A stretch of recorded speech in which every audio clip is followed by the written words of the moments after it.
जब किया और कहा, क्योंकि पैरों लाइन ड्रेस पहनी हुई थी, स्कर्ट घुटने तक ही पहुंचती थी, इसलिए जब उसने अपने पैर फैलाए तो उसने स्कर्ट को पैरों के बीच कसकर दबा लिया ताकि वह बाहर न निकल सके। लिन हुआन ने बेपरवाही दिखाते हुए हाथ बढ़ाकर लुओ बिंगयान की चिकनी, जो लुओ बिंगयान ने खींची हुई थी, पकड़ ली। उसे धीरे से उठाकर उसने उसके पैरों से काले रंग की स्ट्रैपी हाई हील्स खोल दी। तभी के हाथ दाग ज़ैड पैर पकड़ा गया। हाथ मुलायम और चलते हैं। लुओ बिंगयान उसके चेहरे पर लाली छा गई, लेकिन वह जल्दी ही गायब हो गई। वह लोशन समूह की अध्यक्ष है और उनका आंतरिक आत्मसम्मान है इतनी छोटी नहीं बनने देता। गुडोंग लिन हुआन निगलने से खुद को नहीं रोक सका। यह किस प्रकार का ज़ैड पैर है? लिन हुआन ने पहले भी महिलाओं के सुंदर पैरों का वर्णन करने वाली बहुत सारी कविताएं पढ़ी थी, जैसे कि 6 राजवंशों के यूफू में डबल लाइन एंटेंगलिंग नई ओस कढ़ाई करती है और त्वचा वसंत सौंदर्य की तरह होती है। तांग के the general turtle in poetry में लू सॉक शिलालेख में उपपत्नी यांग की प्रशंसा करते हुए लिखा गया है, मुझे उजागर करते हुए सुगंध अंतहीन, पतली और गोल है, भूमिगत क्यों संकीर्ण धनुष, हाथ में चंद्रमा है। लिन हुआन ऐसी कविता नहीं लिख सकता था। उसे बस इतना पता था कि उसके हाथ में जो खूबसूरत पैर है वह मुलायम, फिसलन भरा और खुशबूदार है। वह ऐसे ही खेलना चाहता था। लुओ बिंगयान बहुत घबराई, लेकिन आखिरकार वह राष्ट्रपति थी, इसलिए वह केवल उदासीनता का नाटक कर सकी और पूछा, यह पहली बार है जब आपने किसी लड़की का पैर पकड़ा है ना? बूढ़े गए और शर्मिंदा होकर बोले, खैर मैं वास्तव में पहली बार हूँ। ठीक है। आज लुओ बिंगयान को बोलने के बाद एहसास हुआ कि इस वाक्य में कुछ अस्पष्टता है, लेकिन वह जल्द ही शांत हो गई। वह राष्ट्रपति है, इसलिए वह डरपोक नहीं हो सकती। लिन हुआन ने समझने के लिए घूरा। ये देखकर लुओ बिंगयान ने गुस्सा होने का नाटक किया और पूछा, आप मालिश करना जानते हैं? मेरा फायदा उठाया। लिन हुआन ने जल्दी से अपना सिर हिलाया, हाँ मैं करूंगा, बिल्कुल करूंगा, मैं अभी आपकी मालिश करूंगा। बोलने के बाद उसने अपनी उंगलियां उठाई और धीरे धीरे लुओ बिंगयान के ज़ैड पैरों पर आगे पीछे चलाकर उन्हें मसला। लिन हुआन की तकनीक बेहद पेशेवर और असरदार थी। जल्द ही लुओ बिंगयान को लगा कि उसके टखने से ठंडक का झोंका आ रहा है। दर्द धीरे धीरे गायब हो गया और उसके शरीर में तुरंत आराम का एहसास भर गया। दर्द से आराम में इस क्षणिक परिवर्तन ने लुओ बिंगयान के दिमाग को हिला दिया और वह चिल्लाने से खुद को नहीं रोक सकी। लुओ बिंगयान ने अपना मुंह अपने हाथ से ढक लिया और साथ ही चुपके से शिकायत की, मैंने अभी क्या फोन किया? यह शर्मनाक है। बस यही आवाज लिन हुआन परेशान कर रही थी। उसने यह आवाज पहले सिर्फ डोंगेन की फिल्मों या खराब साउंड प्रूफ वाले होटलों में ही सुनी थी, लेकिन अब उसने इसे सचमुच उस खूबसूरत राष्ट्रपति के मुंह से सुना। दृष्टि, स्पर्श और श्रवण की तीव्र उत्तेजना के तहत लिन हुआन को केवल यह महसूस हुआ कि उसका शरीर फटने वाला था। ठीक है, मुझे लगता है कि यह बेहतर है, आप अपना हाथ छोड़ सकते हैं। लुओ बिंगयान ने लिन हुआन को अब और धक्का देने की हिम्मत नहीं की। उसे डर था कि वह अभी भी वही शर्माने और दिल की धड़कन जैसी आवाज करेगी। बोलते हुए उसने अपना पैर पीछे खींच लिया, लेकिन उसकी हरकत फिर से कुछ हुआ। पहले तो वह अपनी टांगें एक साथ के बैठी थी और अपनी हथेली से स्कर्ट को दबा रही थी, लेकिन अब जब वह हिली तो उसकी दोनों धों के बीच बड़ा गैप आ गया और लिन हुआन जमीन पर आधा बैठा था और उसके दृष्टिकोण से उसने लुओ बिंगयान की स्कर्ट के नीचे वसंत की रोशनी देखी। यह एक भार निकला। लिन हुआन मूर्खतापूर्ण लगा था। क्या यह शाही बहन का शरीर है, लड़की का दिल? जब वह स्तब्ध था, लुओ बिंगयान ने अपना सिर नीचे करके अपनी स्कर्ट ठीक की और थोड़े रुके स्वर में कहा, मेरे पैरों में अब दर्द नहीं है, तुम पहले बाहर जाओ। लिन हुआन ने अपनी नाक को छुआ, खड़ा हुआ और बोला, ठीक है, तो तुम ज्यादा आराम करना, याद रखना, मैं पहले बाहर जाऊंगा और अगर मुझे कुछ काम होगा तो मुझे फोन कर देना। बोलने के बाद उन्होंने मेज पर रखी नकदी की गड्डी उठाई, मुड़े और राष्ट्रपति कार्यालय से बाहर चले गए। लिन हुआन के बाद लुओ बिंगयान ने आखिरकार अपना सिर उठाया। इस समय उसका चेहरा पहले से ही लाल बादलों से ढका हुआ था। लिन हुआन ने अभी जो किया उससे उसे अभूतपूर्व नवीनता, उत्साह, शर्म या उत्तेजना का एहसास हुआ।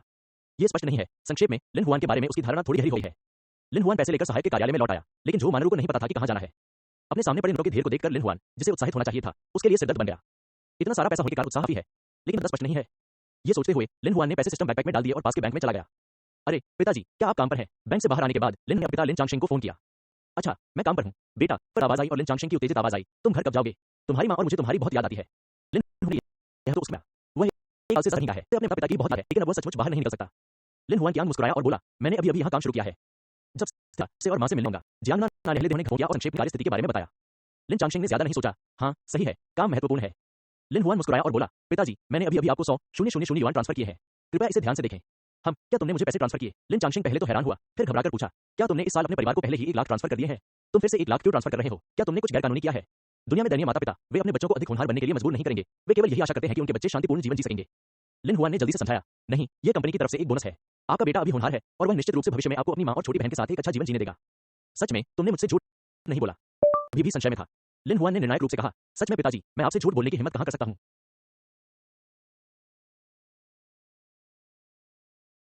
क्या आप हमेशा से एक थे? आप और आपकी माँ 1 लाख युआन लेकर कार खरीदेंगे और बाद में मेरे पैसे कमाने का इंतजार करेंगे। अगर मेरे पास बहुत सारा पैसा हो गया तो मैं आपके लिए एक नई कार ला दूंगा। कौन सी कार खरीदनी है? तुम्हारी माँ और मैं तुम्हारे लिए हुआचिंग में एक घर खरीदना चाहते हैं। मैं सुन सकता हूँ कि लिन चांगशेंग अब अच्छे मूड में है। अब तुम जवान नहीं रही, शादी का समय आ गया है। लिन हुआन का दिल बैठ गया और वह बार-बार कहने लगी, पिताजी, मैं केवल 23 साल की हूँ, इसलिए शादी की चिंता मत कीजिए।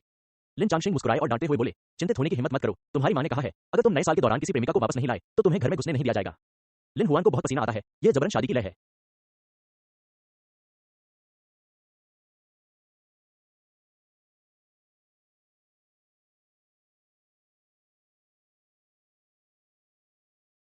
अपने माता को बचाने और अपने भविष्य की खुशी के लिए लिन हुआन ने जल्द से जल्द अपने एकल कुत्ते के करियर को समाप्त करने का फैसला किया।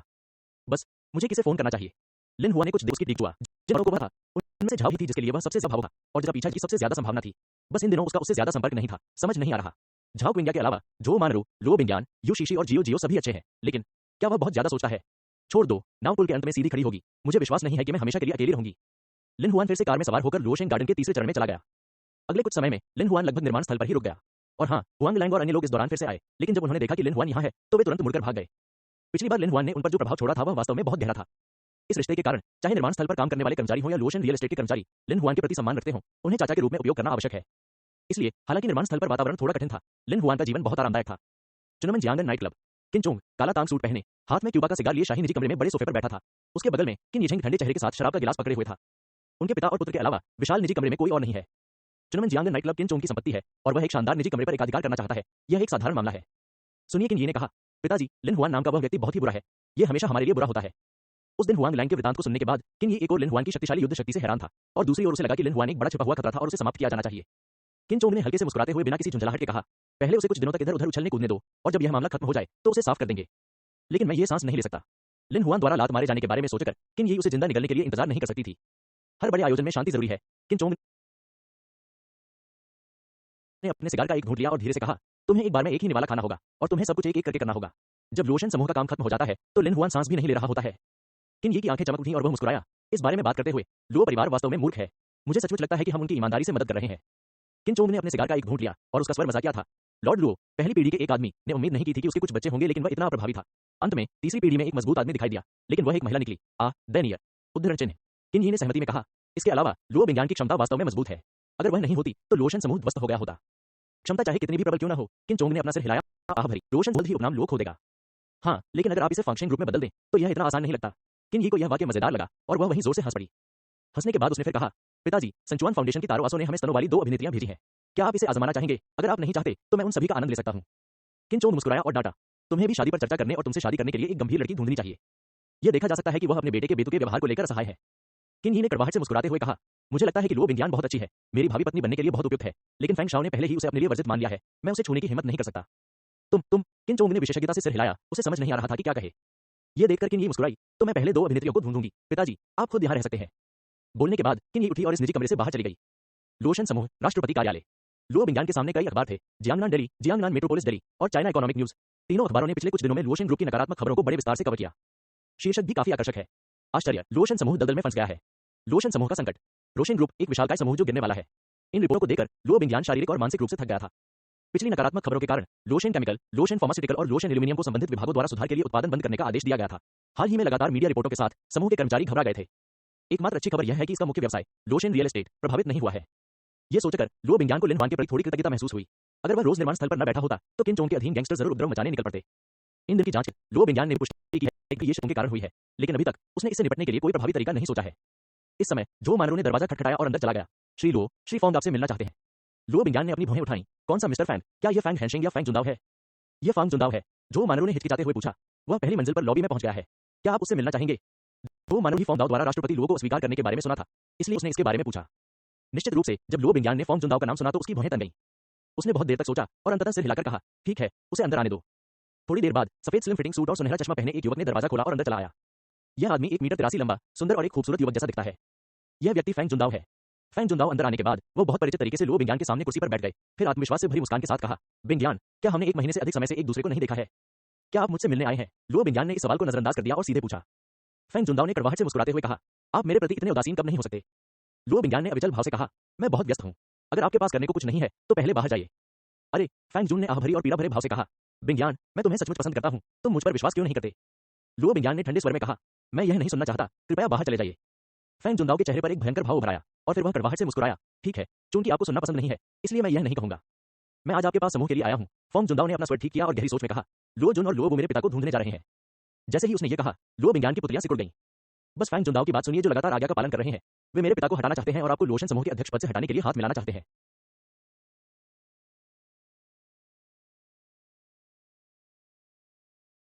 लुओ बिंगयान ने भौहें चढ़ाकर फैंग जुंदाओ की बातों का मतलब ध्यान से सोचा। थोड़ी देर बाद उसने पूछा, अंकल फैंग मान गए?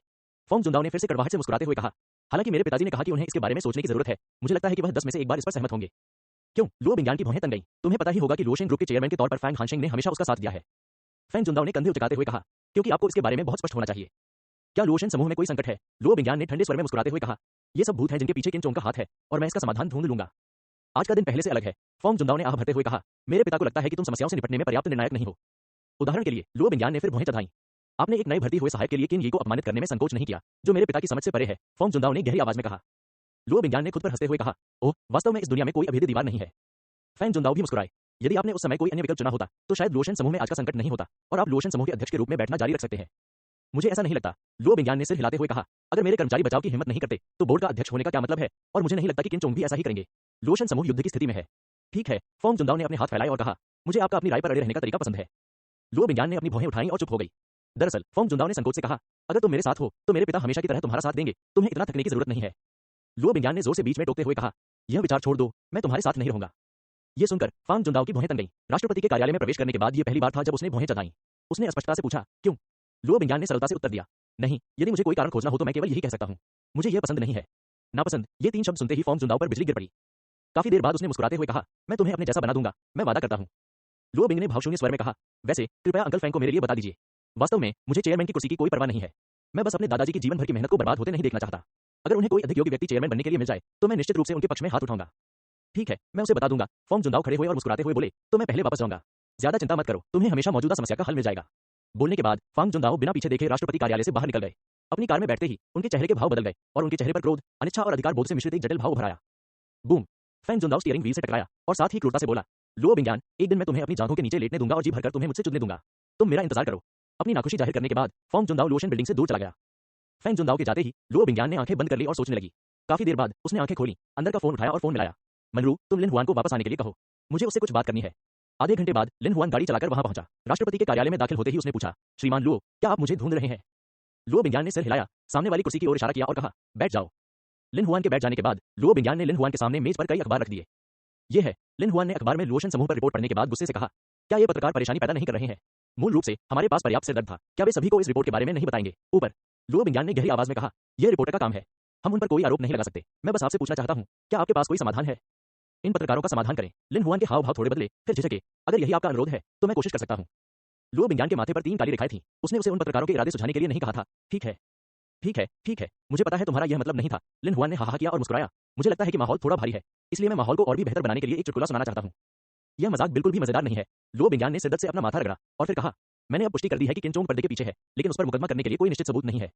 अगर वह जिम्मेदारी लेने की पहल कर सकते हैं तो चीजों की यह श्रृंखला शांत हो सकती है और लुओशन समूह वापस पटरी पर आ सकता है। किन चोंग को पहल करने दो। लिन हुआन ने अपनी भौहें उठाई। यह विचार थोड़ा अस्वाभाविक था। जरा पूछिए, जब कोई व्यक्ति कुछ बुरा करता है तो जब तक आप उसे इस बात का ठोस सबूत नहीं देते कि उसने सचमुच कुछ बुरा किया है तो वह यह स्वीकार करने की पहल कैसे कर सकता है कि उसने कुछ बुरा किया है? दूसरे शब्दों में, उसने बाद में अपने विवेक को खोजा, लेकिन यदि उसके पास विवेक होता तो वह बुरे काम कैसे कर सकता था? यद्यपि यह बात थोड़ी परिस्थितिजन्य है, लेकिन यह एक तथ्य है और इसका खंडन करने का कोई तरीका नहीं है। क्या अधिक है, किन चोंग एक पुरानी नदी और झील है जो कई वर्षों से मुसीबत में है, ये और भी असंभव है। लुओ बिंगयान ने आह भरी। मैं ये भी जानता हूं कि इस तरह की सोच अविश्वसनीय है, यहां तक कि थोड़ी हास्यास्पद भी है, लेकिन मैं वास्तव में इस समस्या को पूरी तरह से हल करने का कोई अन्य तरीका नहीं सोच सकता। लुओ बिंगयान के चेहरे पर व्यथित भाव देखकर लिन हुआन के दिल में दया आ गई। मैं कोशिश तो कर सकता हूं, लेकिन कामयाबी की गारंटी नहीं। लिन हुआन ने एक तरीका सोचा, लेकिन यह तरीका खतरनाक है। अगर ये हो गया तो सब ठीक हो जाएगा, अगर नाकाम रहा तो? सच में, लुओ बिंगयान के चेहरे पर खुशी के भाव उभर आए। दरअसल उसने बस यूं ही जल्दबाजी में कह दिया था, उसे उम्मीद नहीं थी कि लिन हुआन सचमुच ऐसा कर पाएगा। लिन हुआन ने गंभीरता से सिर हिलाया, सच में? लुओ बिंगयान ने सख्ती से कहा, मुझे क्या करना होगा? लिन हुआन ने कुछ देर सोचा और कहा, आपको केवल मुझे किन चोंग के घर का पता बताना होगा।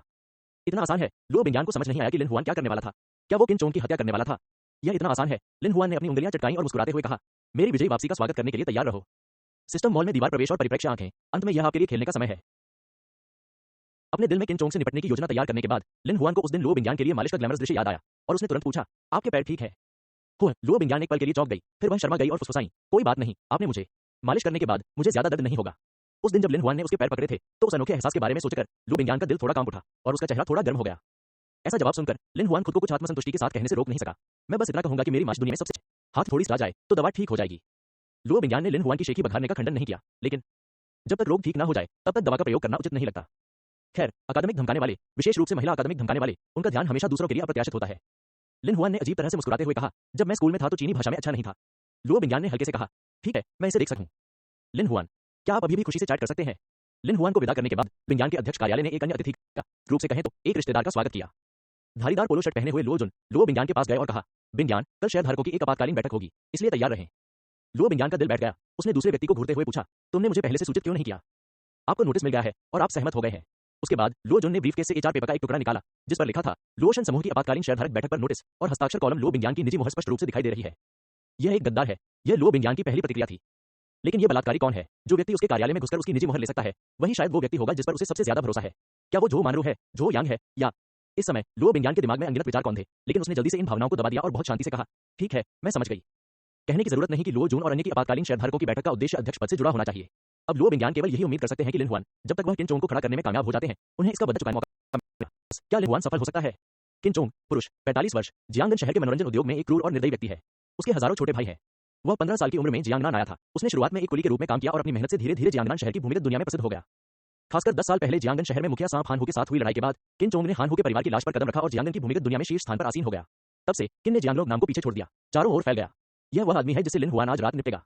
आमतौर पर किन चोंग जैसे लोग, चाहे वो खा रहे हों, सो रहे हों या औरतों के साथ खेल रहे हों, हमेशा अपनी सुरक्षा को बहुत महत्व देते हैं।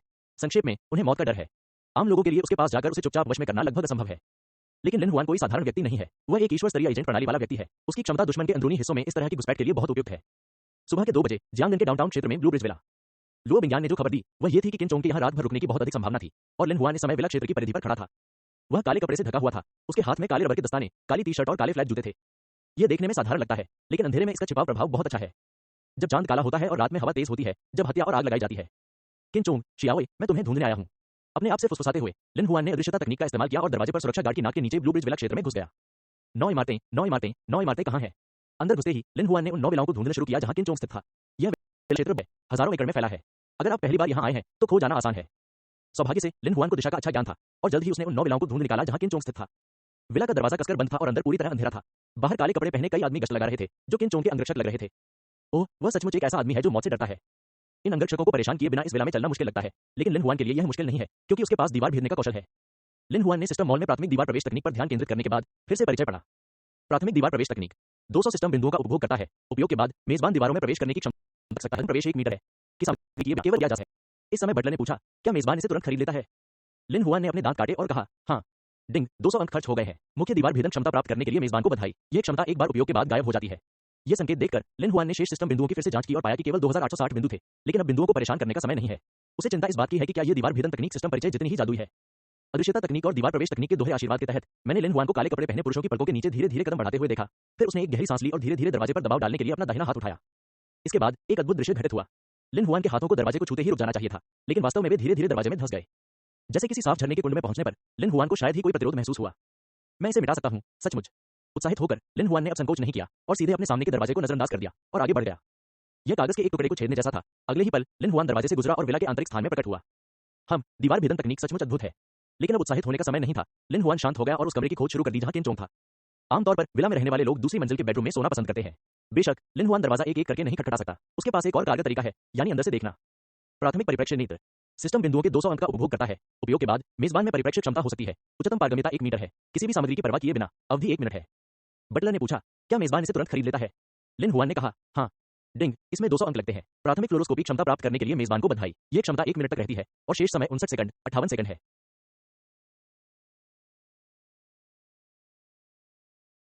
घटते समय को देखते हुए लिन हुआन ने देरी करने की हिम्मत नहीं की और जल्दी से अपनी नजर पहली मंजिल के कमर डाल दी। हालांकि रोशनी चालू नहीं थी, फिर भी लिन हुआन परिप्रेक्ष्य आंखों का उपयोग करने के बाद स्पष्ट रूप से देख सकता था, जैसे कि दिन के उजाले में। रसोई घर, शौचालय, स्नानघर, जिम। पहली मंजिल को स्कैन करने के बाद लिन हुआन को किन चोंग नहीं मिला और सिस्टम का उल्टी गिनती का समय 8 सेकंड तक। लिन जल्दी से दूसरी मंजिल पर गया और परिप्रेक्ष्य की आंखों से कमरों का पता लगाया। अरे, इस कमरे में लोग हैं या 2 नंगी औरतें हैं। लिन हुआन को 2 खूबसूरत महिलाएं मिली जो बेडरूम में 1 इंच भी नहीं छूती थीं और उनके चेहरे पर अत्यधिक खुशी के भाव थे। मैं रगड़ता हूं, किन चोंग, ये बूढ़ा कमीना अच्छे स्वास्थ्य में है, क्या वह अभी भी बकवास खेल सकता है? यह दृश्य देखने के बाद लिन हुआन का दिल असंतुलित हो गया। मेरे जैसा आदमी, सुंदर, सुंदर, सोंग यू जैसा सुंदर, सुंदर और कई भी जियान अभी भी इतना सुंदर है। ठीक है, सुंदरियां होंगी। मैं बात करने से पहले पुराने किन चोंग का पता लगाऊंगा। लिन हुआन ने परिप्रेक्ष्य की आंखों से जांच जारी रखी। 10 सेकंड, 9 सेकंड, 8 सेकंड। जैसे ही सिस्टम की उल्टी गिनती आखिरी सेकंड के करीब पहुंच रही थी, लिन हुआन को आखिरकार किन चोंग का आंकड़ा मिल गया। बेबी, मैंने अंततः तुम्हें पा लिया। चुपके से कोसने के बाद लिन हुआन उस कमरे की ओर बढ़ा जहां किन चोंग था। मैंने इसे साफ किया, लेकिन यह बंद था। अब तक लिन हुआन जानता था कि किन चोंग मौत से कितना डरता है।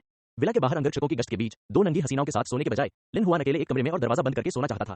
ताला लगाने के बाद किन चोंग बेहद सावधान था, लेकिन लिन हुआन के लिए किन चोंग को मौत से जितना अधिक डर लगेगा, उसके लिए उतना ही बेहतर होगा। दीवार में प्रवेश किन चोंग को पहले से पता न चले, इसके लिए लिन हुआन ने अनिच्छा से प्राथमिक दीवार प्रवेश तकनीक फिर से खरीद ली।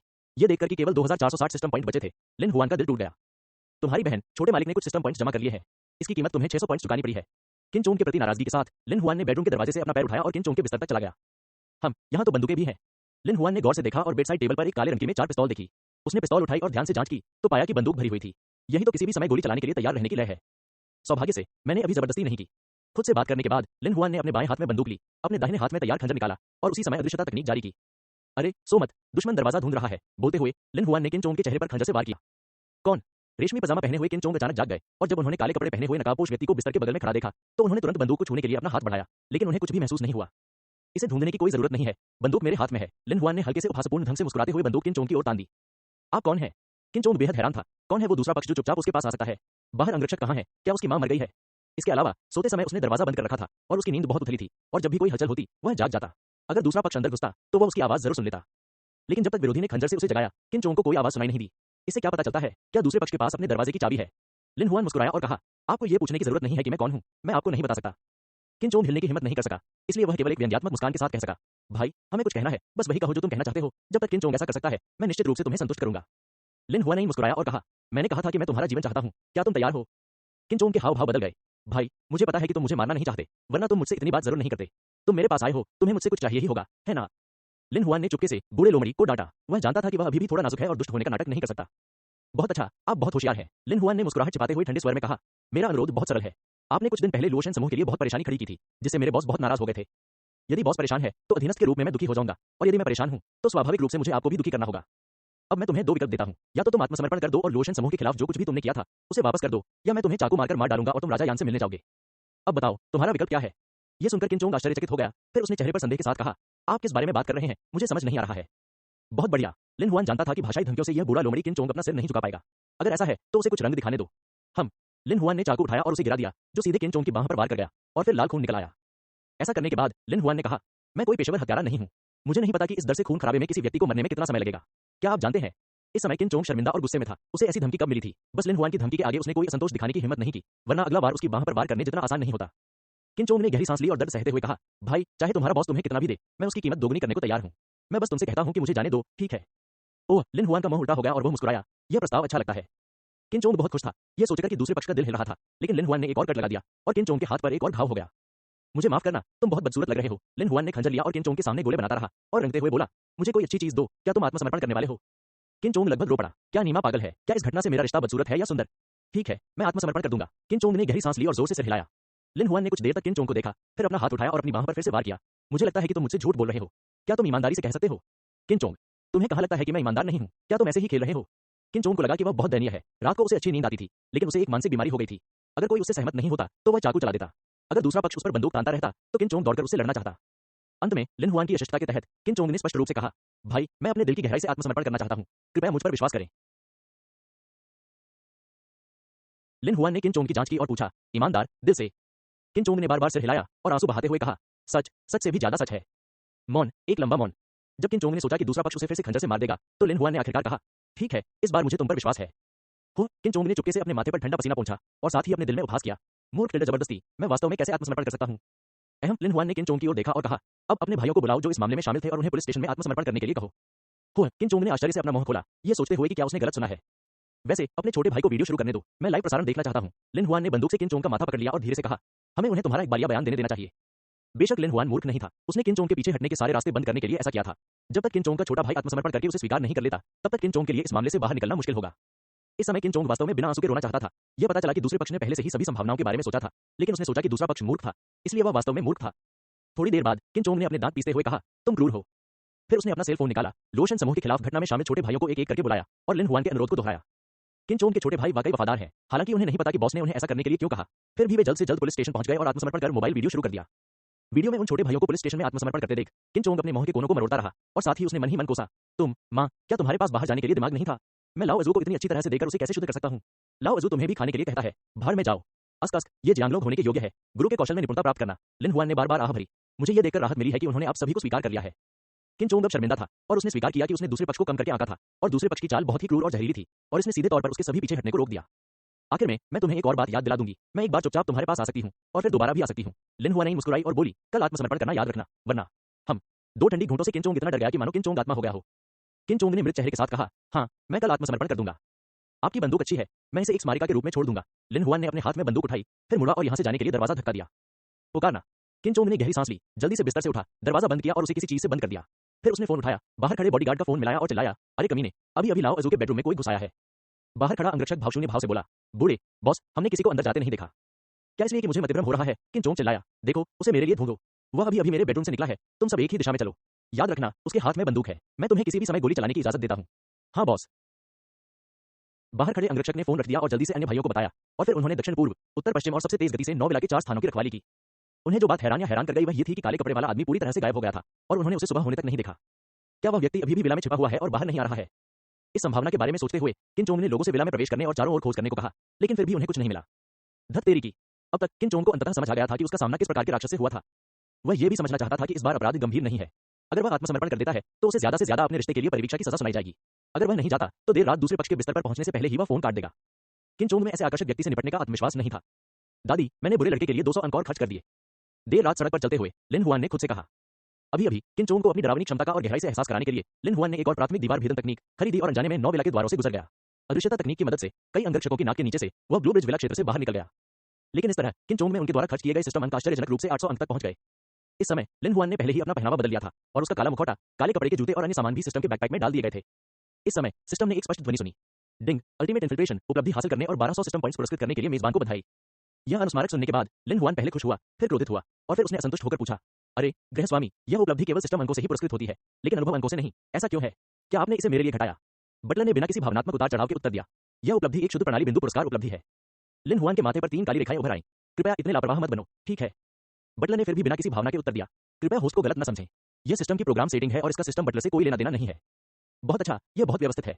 लिन हुआन ने चुपके से बुदबुदाया और फिर एक नजर डालने के लिए अंतिम घुसपैठ उपलब्धि पर क्लिक किया। परम घुसपैठ उपलब्धि। लक्ष्य व्यक्ति को ध्यान में लाए बिना प्रतिद्वंद्वी तक पहुंचने और उन्हें वश में करने के लिए अदृश्यता और दीवार भेदन तकनीकों का उपयोग करें। नोट, यह उपलब्धि एक शुद्ध सिस्टम पॉइंट इनाम उपलब्धि है और आप इसे प्राप्त करने के बाद 1200 अंक प्राप्त कर सकते हैं। सिस्टम अंक, शुद्ध सिस्टम पॉइंट पुरस्कार भी अच्छे हैं, इसलिए मैं 400 अतिरिक्त सिस्टम पॉइंट भी अर्जित करता हूं। यह सोचकर लिन हुआन का मूड फिर से उड़ने लगा और फिर उसने जांच करने के लिए व्यक्तिगत गुण इंटरफेस खोला। मेजबान लिन हुआन। स्तर 1 जूनियर एजेंट। अनुभव मूल्य 880 1000। शक्तिमान 21। सहनशक्ति 20। चपलता 22। सिस्टम अंक 3460 अंक। उपलब्धि अंक 5 अंक। कौशल, प्राथमिक चुपके कौशल, भगवान स्तर की लड़ाई कौशल, ऊपरी भाग, भगवान स्तर की कार ड्राइविंग कौशल। वर्तमान में पूरे किए जाने वाले कार्य, ड्रैगन की छाया में शामिल हों, नेता का कार्यभार संभालें और गायब होने के मामले को सुझाने में झाओ क्विंग की सहायता करें। बहुत बढ़िया, अभी भी लगभग 120 अनुभव अंक अपग्रेड करने बाकी हैं।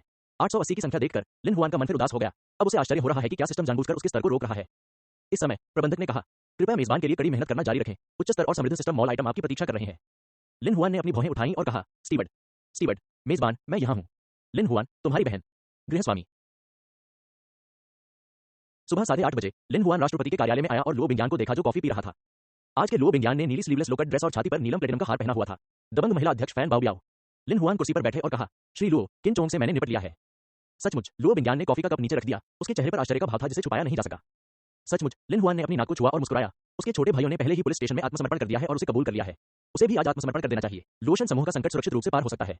ये शब्द सुनकर लो बिंग्यान अत्यधिक सदमे में आ गया। पहले तो उसे लिन हुआन से ज्यादा उम्मीद नहीं थी। आखिरकार किन चोंग से पहल करने के लिए कहना अविश्वसनीय था, लेकिन अब लिन हुआन ने बताया कि किन चोंग पुलिस स्टेशन में आत्मसमर्पण करने के लिए तैयार हो गया है। यह कैसे संभव हो सकता है? लो बिंग्यान को सदमे से उबरने में काफी समय लगा। उसने उत्सुकता से पूछा, तुमने ये कैसे किया? लिन हुआन मुस्कुराया और बोला, यह प्रक्रिया बहुत जटिल है, मैं यहाँ एक एक करके इनका वर्णन नहीं करूंगा, आपको बस ये जानना होगा कि यह काम हो चुका है। लो बिंग्यान ने आह भरी और काफी देर बाद कहा, तुम्हें क्या इनाम चाहिए? अगर लिन हुआन वाकई ऐसा कर पाता है तो यह निश्चित रूप से एक बड़ी उपलब्धि होगी और अगर उसमें योग्यता है तो उसे पुरस्कृत भी किया जाएगा। लो बिंग्यान कोई कंजूस औरत नहीं है। लिन हुआन आश्चर्यचकित हो गया और फिर पूछा, आप मुझे क्या इनाम देना चाहते हैं? पैसा। लो बिंग्यान ने बिना ज्यादा सोचे समझे बोल दिया, लगता है मैं तुम्हें सिर्फ आर्थिक इनाम ही दे सकता हूँ। अगर तुम लोशन ग्रुप के कर्मचारी हो तो मैं तुम्हारी पदोन्नति कर सकता हूँ, लेकिन बदकिस्मती से तुम नहीं हो। पैसा। लिन हुआन ने अपनी ठोड़ी को छुआ और विचार करने लगा कि लो बिंग्यान कितना उपयुक्त होगा। लिन हुआन की उपस्थिति को देखकर लो बिंग्यान ने सोचा कि उसे यह पसंद नहीं आया, इसलिए उसने माफी मांगते हुए मुस्कुराते हुए कहा, अगर आपको लगता है कि पैसे के बारे में बात करना बहुत अश्लील है तो मैं इनाम का दूसरा तरीका अपना सकती हूँ। बेन यान। लिन हुआन ने जल्दी से अपना हाथ लहराया और कहा, मत करो, मुझे लगता है कि पैसे के बारे में बात करना बहुत अश्लील है। उनमें से ज्यादातर अंगूर खाने में सक्षम नहीं है और कहते हैं कि अंगूर का खट्टापन परेशानी पैदा कर रहा है। वैसे भी मुझे लगता है कि पैसा बहुत सार्थक है। वास्तव में लो बिंग्यान लिन हुआन को खूबसूरत आंखों से देखती रही। उसने महसूस किया कि लिन हुआन अधिक से अधिक दिलचस्प हो गया था। जिन पुरुषों से उसने पहले संपर्क किया था, चाहे वे अमीर हो या नहीं, उसे खुश करने के लिए वे पैसे को मिट्टी के समान समझते थे। लेकिन लिन हुआन ऐसा नहीं करता, वह सीधे कहेगा कि उसे पैसा पसंद है। लिन हुआन पहला आदमी है जो उसके सामने इतना शुद्ध और सरल व्यवहार कर सकता है। सच से भी ज्यादा सच होता है। लिन हुआन ने अपने हाथ रगड़े और कहा, मुझे गरीब होने का डर है। मेरी गर्लफ्रेंड ने मुझे इसलिए छोड़ दिया क्योंकि मेरे पास पैसे नहीं है। इसलिए अगर तुम मुझे बोनस दोगे तो मैं जरूर अपने हाथ पैर ऊपर कर दूंगी। हाँ, तुम्हें भी छोड़ दिया जाएगा। लो बिंग्यान थोड़ा हैरान हुआ, लिन हुआन जैसे अच्छे आदमी को कैसे छोड़ा जा सकता है? यह सही है, यहाँ तक कि लो बिंग्यान भी अब सोचता है कि लिन हुआन एक उत्कृष्ट व्यक्ति है। लिन हुआन ने अपनी नाक को छुआ और कड़वाहट से मुस्कुराया, ठीक है, एक अमीर दूसरी पीढ़ी ने दीवार के कोने को खोदा। यह सुनने के बाद लो बिंग्यान ने व्यंग्य किया, मैं अब भविष्यवाणी कर सकता हूँ, भविष्य में उस महिला को तुम्हें छोड़ने का पछतावा जरूर होगा। लिन हुआन ने कंधे उचकाते हुए कहा, इससे कोई फर्क नहीं पड़ता, जो मुझे छोड़ देते हैं वे नहीं रह सकते। मुझे यह भी विश्वास है कि भविष्य में मेरे लिए एक बेहतर महिला इंतजार कर रही होगी। लो बिंग्यान ने सिर हिलाया और फिर लिन हुआन किंचेंग की ओर मुस्कुराते हुए कहा, अगर यह मामला आसानी से सुलझ गया तो मैं आपको इनाम के तौर पर एक बड़ा लाल लिफाफा दूंगा। आपको मानसिक रूप से तैयार रहना चाहिए। लो बिंग्यान के भव्य रूप को देखकर लिन हुआन ने एक और अनुरोध करना चाहा। पैसा क्या है? क्या पैसे से लो बिंग्यान की किंचेंग मुस्कान खरीदी जा सकती है? क्या आप लो बिंग्यान का आकर्षण का चुंबन पा सकते हैं? यदि संभव हो तो लिन हुआन लो बिंग्यान को इनाम के रूप में खुद को चूमने देगी।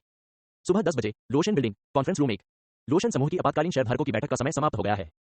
लुओ बिंगयान पहले स्थान पर बैठते हैं और तीन भाई बहन लुओ जुन, लुओ वो और लुओ पिंग, साथ ही फोंग हानशिंग, कोंग जियांग और यान वेई, कुल 6 शेयरधारक अंडाकार लंबी मेज के दोनों ओर बैठते हैं। सभी के चेहरों पर भाव अलग अलग थे।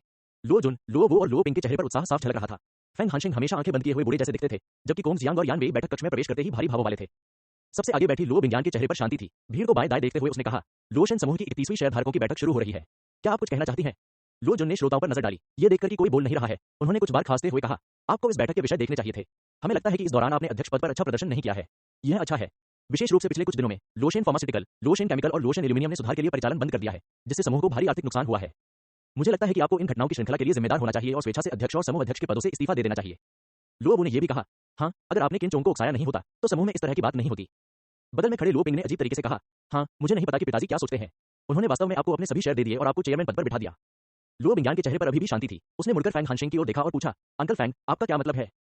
फैंग हानशिंग मुस्कुराए और बोले, बिंगयान, मैं हमेशा तुम्हारे बारे में बहुत आशावादी रहा हूं, लेकिन इस बार तुम वास्तव में इसे ठीक से नहीं कर रहे हो। कृपया अंकल फैंग से सलाह लें। लुओ बिंगयान ने विनम्रतापूर्वक सलाह मांगते हुए कहा। फैंग हानशिंग ने मेज पर हाथ मारकर बात जारी रखी। सब जानते हैं कि किन चोंग एक निर्दयी और बेहद कमजोर आदमी है। एक जिला सहायक होने के नाते आप उसके बेटे किन यी से संबंध बनाने में जरा भी नहीं हिचकिचाते। इससे वह नाराज कैसे हो सकता है? अब तो तुम परिणाम देख ही चुके हो। फोंग हानशिंग ने आह भरी। किन चोंग ने कुछ गैंगस्टरों को लोशन फार्मास्यूटिकल द्वारा उत्पादित दवाई लेने को कहा और फिर कहा कि इन दवाओं से समस्या है। इन्हें लेने के बाद या तो पेट में दर्द होता है या सिर दर्द। उन्होंने लोशन केमिकल और लोशन एल्यूमिनियम की उत्पादन कार्यशालाओं में भी लोगों को भेजा, जिससे सुरक्षा उत्पादन दुर्घटना हुई। हम सभी जानते हैं कि उसने ये सब किया है, लेकिन हम कोई सबूत नहीं दिखा सकते। हम क्या कर सकते हैं? ये कहकर फैंग हानशिंग ने भी वहां बैठे लोगों की ओर देखा और फिर आह भरते हुए कहा, मैं केवल आपको पहले यह महसूस करा सकता हूं कि आपके साथ अन्याय हुआ है और आप अध्यक्ष और राष्ट्रपति के पद से इस्तीफा दे दें। केवल इसी तरीके से हम किन चोंग की समझ प्राप्त कर सकते हैं और घटनाओं की इस श्रृंखला के प्रभाव को न्यूनतम कर सकते हैं। उसकी बात सुनने के बाद तीनों भाई बहन लुओ जुन ने सहमति में एक साथ सिर हिलाया। यहां तक कि दो शेयरधारक कोंग जियांग और यान वेई, जिन्होंने कभी बात नहीं की थी, ने भी अपना सिर हिलाया और ऐसा प्रतीत हुआ कि वे फोंग हानशिंग की बातों से सहमत थे। लुओ बिंगयान ने अपना सिर नीचे कर लिया और कुछ देर चुप रहे, फिर अपना सिर उठाया और थोड़ी देर बाद पूछा, अगर मैं इस्तीफा दे दूं तो आप समूह का अध्यक्ष और अध्यक्ष किसे बनाने की योजना बना रहे हैं? लुओ बिंगयान की बातें सुनकर लुओ जुन और लुओ वो एक दूसरे को देखकर मुस्कुराए और उनके दिल दृढ़ हो गए। ऐसा लगता है कि उनकी भतीजी ने पहले ही इसका ध्यान रख लिया है और आज यह मामला स्थिर है।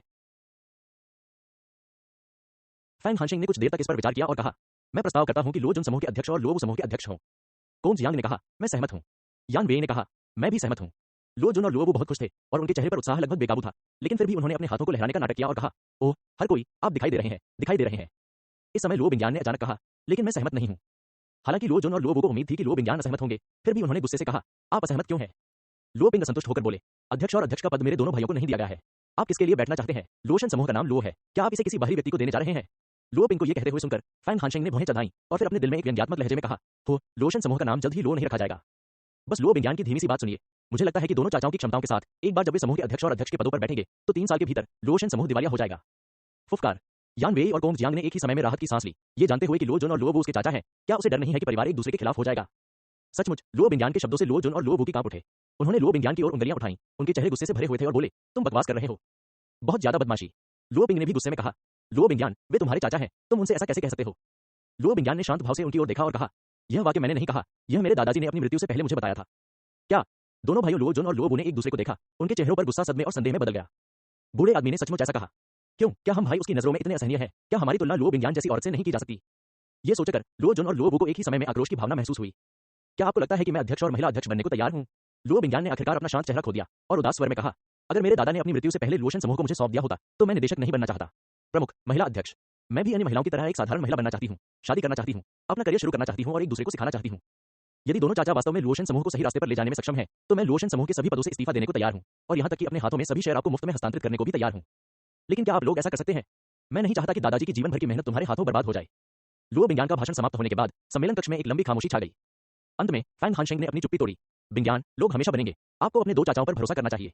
और अब स्थिति विशेष है, यदि आप अध्यक्ष और अध्यक्ष के पद से इस्तीफा देने की पहल नहीं करते हैं तो लोशन समूह बहुत है, वर्तमान दुविधा से बाहर निकलना मुश्किल है। उद्धरण चिन्ह। कोंग जियांग ने भी समझाया, हाँ बिंगयान, किन चोंग को भड़काना आसान नहीं है। अगर आप रियायतें नहीं देंगे तो वह निश्चित रूप से आपकी पीठ पीछे चाले चलेगा। यान वेई ने यह भी कहा, हाँ, आपको चेयरमैन और राष्ट्रपति पद से इस्तीफा देना भी अंतिम उपाय है। लुओ बिंगयान ने गंभीरता से कहा, आपका मतलब है जब तक मैं किन चोंग को अपना सिर नीचे करने और अपनी गलती स्वीकार करने के लिए मजबूर कर सकता हूं, तब तक आप अध्यक्ष के रूप में मेरा समर्थन करेंगे? फैंग हानशिंग आश्चर्यचकित रह गए और अवचेतन रूप से सिर हिलाया। यदि आप वास्तव में ऐसा कर सकते हैं तो हम स्वाभाविक रूप से आपका समर्थन करेंगे। कोंग जियांग और यान वेई ने भी सिर हिलाकर सहमति व्यक्त की। बस क्या वो ऐसा कर सकती है? वो तो जियांगलोंग किन चोंग थी। लुओ बिंगयान के चेहरे पर आत्मविश्वास से भरे भाव देखकर लुओ जून को अचानक एक बहुत बुरा पूर्वाभास हुआ। क्या हो सकता है कि उसने किन चोंग से पहले ही बातचीत कर ली हो? नहीं, यह नामुमकिन है। किन चोंग ने लुओ बिंगयान को मंच से उतारने में उसकी मदद करने का वादा किया था। इस समय लुओ बिंगयान को अपने मोबाइल फोन से एक छोटा सा संदेश मिला। संदेश पढ़ते ही उसके मुंह का कोना थोड़ा टेढ़ा हो गया और उसने दर्शकों की ओर देखते हुए कहा, मुझे अभी अभी खबर मिली है कि किन चोंग पुलिस स्टेशन में आत्मसमर्पण करने और हिसाब देने गया है। हाल के दिनों में उसने लोशन समूह के खिलाफ तमाम गैरकानूनी काम किए हैं। जैसे ही उन्होंने ये कहा, लो जुन भाई बहन, फॉन्ग हानशेंग और अन्य शेयरधारकों ने एक हैरान और अविश्वसनीय अभिव्यक्ति दिखाई। लो जुन चिल्लाया, यह असंभव है। लो वो भी चिल्लाया, हाँ, वह हमसे झूठ बोल रही होगी, किन चोंग मूर्ख नहीं है, वह आत्मसमर्पण करने के लिए कैसे दौड़ सकता है।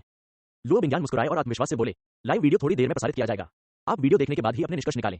सुबह लिन हुआन की बात सुनने के बाद उसने पुलिस स्टेशन में अपने कई परिचित दोस्तों को सूचित किया और उनसे किन चोंग की गतिविधियों पर ध्यान देने में मदद करने के लिए कहा। अभी अभी भेजा गया टेक्स्ट संदेश एक मित्र द्वारा भेजा गया था और किन चोंग के आत्मसमर्पण की विस्तृत प्रक्रिया की तस्वीरें उसके द्वारा खींची गई हैं और इसे थोड़ी देर में लो बिंगयान के मेलबॉक्स में भेज दिया जाएगा। अब ऐसा लगता है कि लिन हुआन ने वास्तव में ऐसा किया है। लो बिंगयान के सकारात्मक स्वर को सुनकर फैंग हानशेंग का दिल बैठ गया, लेकिन सतह पर उसने शांति से पूछा, बिंगयान, तुमने वास्तव में हमसे झूठ नहीं बोला। लो बिंगयान ने सिर हिलाया और कहा, अंकल फैंग, वीडियो देखने के लिए रुको। लो जुन ने ठंडी सांस ली, ठीक है, मैं देखना चाहता हूं कि तुम कब अभिनय कर सकते हो, चाहे दूसरे लोग इस पर विश्वास करें या नहीं। लो जुन निश्चित रूप से इस पर विश्वास नहीं करना चाहता है। जैसे ही लो बिंगयान ने इतनी चौंकाने वाली खबर दी, सम्मेलन कक्ष का माहौल अचानक अजीब हो गया। तीनों भाई बहन लो जुन, लो वो और लो पिंग थोड़े बेचैन हो गए, इस डर से कि अगर यह बात सच हो गई तो वे समूह में शामिल होना चाहते थे। अध्यक्ष और अध्यक्ष की महत्वाकांक्षाएं पूरी तरह से धरी की धरी रह जाएंगी। कोंग जियांग और यान वेई के चेहरे उम्मीदों से भरे हैं। दोनों को इस बात की चिंता है कि समूह के सामने आने वाली समस्याओं का समाधान कैसे किया जाए ताकि साल के अंत में उन्हें ज्यादा लाभांश मिल सके। बोर्ड का अध्यक्ष कौन है, इसकी उन्हें ज्यादा परवाह नहीं है। जहां तक फैंग हानशेंग का सवाल है, उनके चेहरे पर अभिव्यक्ति बहुत स्पष्ट नहीं है, जिससे खुशी और गुस्से को देखना मुश्किल हो रहा है। अंततः लो बिंगयान को एक वीडियो ईमेल प्राप्त हुआ और फिर उसने प्रोजेक्टर चालू किया और वीडियो चलाया। जल्द ही किन चोंग तस्वीर से प्रकट हुआ। आसपास का माहौल पुलिस स्टेशन के पूछताछ कक्ष जैसा था। ये पुलिस स्टेशन में उसके आत्मसमर्पण की तस्वीर थी। लो बिंगयान ने लोशन समूह के सामने आई मौजूदा दुविधा को सचमुच सुलझा दिया। वीडियो समाप्त होने के बाद वहां उपस्थित सभी लोग काफी देर तक होश में नहीं आ सके। इस समय लो बिंगयान की आवाज ने कमरे में सन्नाटा तोड़ा। मेरा मानना है कि किन चोंग के आत्मसमर्पण के बाद लोशन फार्मास्यूटिकल, लोशन केमिकल और लोशन एल्यूमिनियम जल्द ही उत्पादन फिर से शुरू करेंगे और लोशन समूह की खोई हुई विश्वसनीयता और प्रतिष्ठा भी जल्द ही बहाल हो जाएगी। लो बिंगयान ने तेज स्वर में कहा, अब क्या आप अभी भी सोचते हैं कि मैं लोशन समूह का अध्यक्ष और अध्यक्ष बने रहने के लिए उपयुक्त नहीं हूं? शहरी अध्याय 67, लाखों लाल लिफाफे। पापा पापा।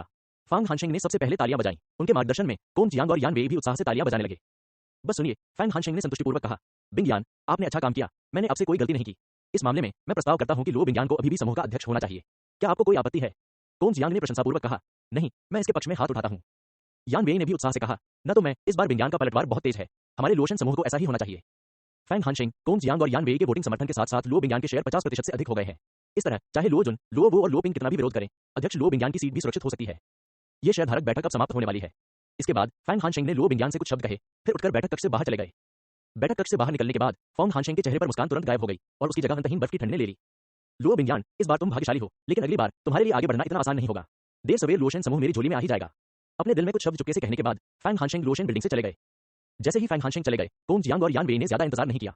लो बिंगयान को कुछ बधाइयां देने के बाद वे भी साथ साथ मीटिंग रूम से बाहर निकल गए। जैसे ही वे तीनों चले गए, केवल लो परिवार ही बचा। लो बिंगयान ने तीनों बुजुर्गों को देखा, जो हताश थे, उनकी आंखें निराशा से भरी थीं। फिर उसने आह भरी, खड़ी हुई और बिना कुछ कहे चली गई। राष्ट्रपति कार्यालय में वापस आकर लो बिंगयान ने लिन हुआन को फिर से बुलाया। इस बार आपका धन्यवाद, वरना मुझे सच में नहीं पता था कि इस मुश्किल से कैसे पार पाऊंगा। लो बिंगयान ने कृतज्ञता से लिन हुआन की ओर देखा और ईमानदारी से कहा, धन्यवाद। इतनी दबंग महिला अध्यक्ष को देखकर लिन हुआन को बहुत अच्छा लगा। उसने बेपरवाही दिखाते हुए हाथ हिलाया और कहा, श्री लो, आप विनम्र हैं, मैं आपका सहायक हूं। आपकी समस्याओं का समाधान करना मेरा काम है और मैं आपको धन्यवाद नहीं कह सकता। थैली लो बिंगयान लिन हुआन से खुश थी। उसने अपना मुंह ढक लिया और हंसने लगी। शायद इसलिए कि उसने अभी अभी एक बड़ी समस्या का समाधान किया था। लो बिंगयान का मूड बहुत सुकून भरा था। इस समय उसने एक छोटी बच्ची जैसा रूप दिखाया जो कम ही देखने को मिलता है। यह दृश्य फूल की तरह मुस्कुरा रहा है। लिन हुआन सब कुछ देखता रह गया। क्या यह अभी वही दबंग महिला राष्ट्रपति है जिसे वह जानता था? वह इतनी खूबसूरती से कैसे हंस सकती है?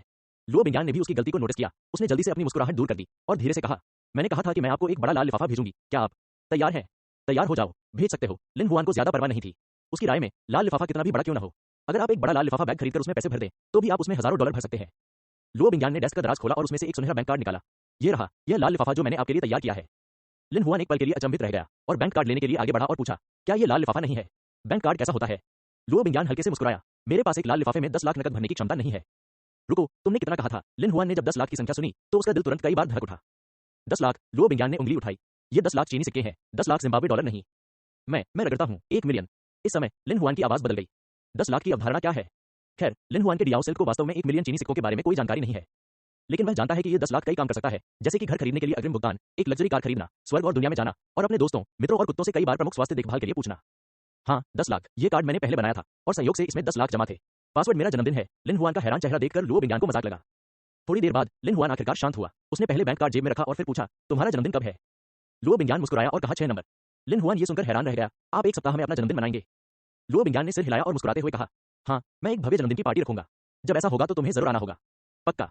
1 सप्ताह बाद लो बिंगयान की जन्मदिन पार्टी में शामिल होने के लिए सहमत होने के बाद लिन हुआन ने राष्ट्रपति कार्यालय छोड़ दिया। सहायक के कार्यालय में लौटने के बाद लिन हुआन अभी भी फंसे हुए थे। वह एक बहुत ही गंभीर मुद्दे पर विचार कर रहे थे, यानी इन 10 लाख रुपयों को कैसे खर्च करें।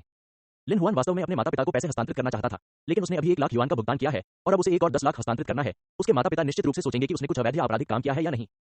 कभी कभी पैसा इतनी जल्दी आ जाता है कि उसे समझाना मुश्किल हो जाता है। जब लिन हुआन मुसीबत में था तो उसके शरीर पर रखा फोन अचानक बज उठा। हेलो, कौन? मैं जियाओ जियाओ हूँ। जियो जियो। लिन हुआन अचंभित रह गया और फिर पूछा, तुम्हारे पास मेरा मोबाइल फोन नंबर क्यों है? जियो जियो ने फोन पर असंतुष्ट स्वर में कहा, क्या यह महिला किसी का फोन नंबर आसानी से प्राप्त करना और खुश होना नहीं चाहती? मैं आपसे पूछना चाहता हूँ, आपने इतने लंबे समय के बाद मुझे फोन क्यों नहीं किया? लिन हुआन ने ठंडा पसीना पोंछा। वह सचमुच भूल गया था। उस पल उसने जल्दी से बात बदली और बोला, उफ, तुम मेरे साथ क्या कर सकती हो? अगर कुछ नहीं है तो क्या मैं तुम्हें ढूंढ नहीं सकता? जियाओ जियाओ थोड़ा गुस्से में थी। कितने ही मर्दों ने दिमाग लगाया, पूरी कोशिश की, बस उसे कुछ और कहने के लिए। लिन हुआन ठीक हो जाएगा तो उसने पूछा कि उसे क्या हो गया है। यह पहली बार था कि मिस जियाओ की मुलाकात लिन हुआन जैसे व्यक्ति से हुई जो खुद के प्रति तिरस्कारपूर्ण था। लिन हुआन ने अधीरता से कहा, अगर आपके पास करने को कुछ नहीं है तो फोन रख दीजिए, मैं बहुत व्यस्त हूँ। मैं जियो जियो वास्तव में पागल हो जाना चाहती थी, लेकिन जब उसने कल रात आई समस्या के बारे में सोचा तो उसने अपना गुस्सा दबा दिया। मेरे पास एक चीज है जिसमें मैं आपकी मदद चाहती हूँ। लिन हुआन ने अपनी भौहें उठाई और मिस जियाओ से मुश्किल काम करवाना निश्चित रूप से अच्छी बात नहीं थी। हालांकि सावधानीपूर्वक विचार करने के बाद लिन हुआन ने अभी भी यह सुनने की योजना बनाई कि मामला क्या है, इसलिए उसने पूछा, क्या बात है? क्या तुम आज रात किसी के साथ रेस में मेरी मदद कर सकते हो? जियो जियो का स्वर विनती भरा था। जब तक तुम जीत सकते हो तुम जो चाहो चला सकते हो। अध्याय 68। मैं तुम्हारा इंतजार नहीं कर रहा हूँ, जियाओए। रेसिंग। लिन हुआन का स्वर बदल गया और उसने सीधे मना कर दिया, रुचि नहीं है। यद्यपि जियो जियो एक शानदार खूबसूरत लड़की है और उसकी पारिवारिक पृष्ठभूमि भी उच्च कोटि की है, लेकिन रेसिंग एक खतरनाक खेल है, विशेष रूप से बिना किसी सुरक्षा उपायों के भूमिगत रेसिंग। हालांकि लिन हुआन को अपनी ड्राइविंग स्किल्स पर पूरा भरोसा है, लेकिन अक्सर नदी किनारे स्टेशन पर उसके जूते गीले नहीं होते। वह अपने प्रतिद्वंदी को खुश करने के लिए अपनी सुरक्षा को नजरअंदाज नहीं कर सकता। तुम। जियो जियो अंततः अपने दिल में गुस्से को दबा नहीं सका, चिल्लाया, लिन हुआन, क्या आप जानते हैं कि कितने पुरुष मुझे खुश करने का मौका पाने के लिए तैयार हैं? मुझे पता है, यह ग्रे रंग का होगा। लिन हुआन रुका, फिर कंधे उचकाते हुए बोला, लेकिन इसका मुझसे क्या लेना देना है? यह वाक्य इतना उचित है कि जियो जियो इसका खंडन करने में असमर्थ था। लिन हुआन की बात सुनिए, जो लगातार कह रहा था, क्योंकि इतने सारे पुरुष इस अवसर को चाहते हैं तो आप उनके पास जा सकते हैं। वैसे भी मैं उसका ध्यान नहीं रखूंगा। लिन हुआन ने बात करने के बाद फोन काट दिया। मुख्य रंग के रूप में ग्लैमरस रंगों वाले एक बॉय में फोन से व्यस्त टोन सुनकर जियो जियो की अभिव्यक्ति बदसूरत थी। थोड़ी देर बाद जियो जियो ने फोन रख दिया और खुद से बुदबुदाया, लिन हुआन, तुमने इस महिला की जीतने की इच्छा को सफलतापूर्वक जगा दिया है। रुको, मैं तुम्हें एक दिन आज्ञाकारी बना दूंगी। इस समय लिन हुआन को पता नहीं था कि जियो जियो ने उसे निशाना बनाया है। फोन रखने के बाद वह हक्का बक्का होकर सुनहरे बैंक कार्ड को देखने लगा। हाँ, उसे अभी तक ये समझ नहीं आया है कि उसने जो 10 लाख सॉफ्ट सिस्टर सिक्के प्राप्त किए हैं उनका उपयोग कैसे किया जाए। इस समय झो मानरू, जो लंबे समय से बाहर था, कार्यालय में लौट आया। लिन हुआन को अचंभित देखकर झो मानरू ने उसे संदेह से बुलाया। क्या? लिन हुआन ने झो मानरू की ओर देखा, क्या तुम वापस आ गए हो? हाँ। झो मानरू ने अपना बैग नीचे रखा, झुककर काले मोज़ों में लिपटे बैग को रगड़ा और फिर कहा, मैं अभी नगर निगम कार्य सुरक्षा ब्यूरो गया था और मैं बहुत थक गया था। बोलने के बाद वह पानी लेने के लिए पीने के फव्वारे के पास जाती थी। पहले बैठ जाओ, मैं तुम्हारे लिए पानी डालती हूँ।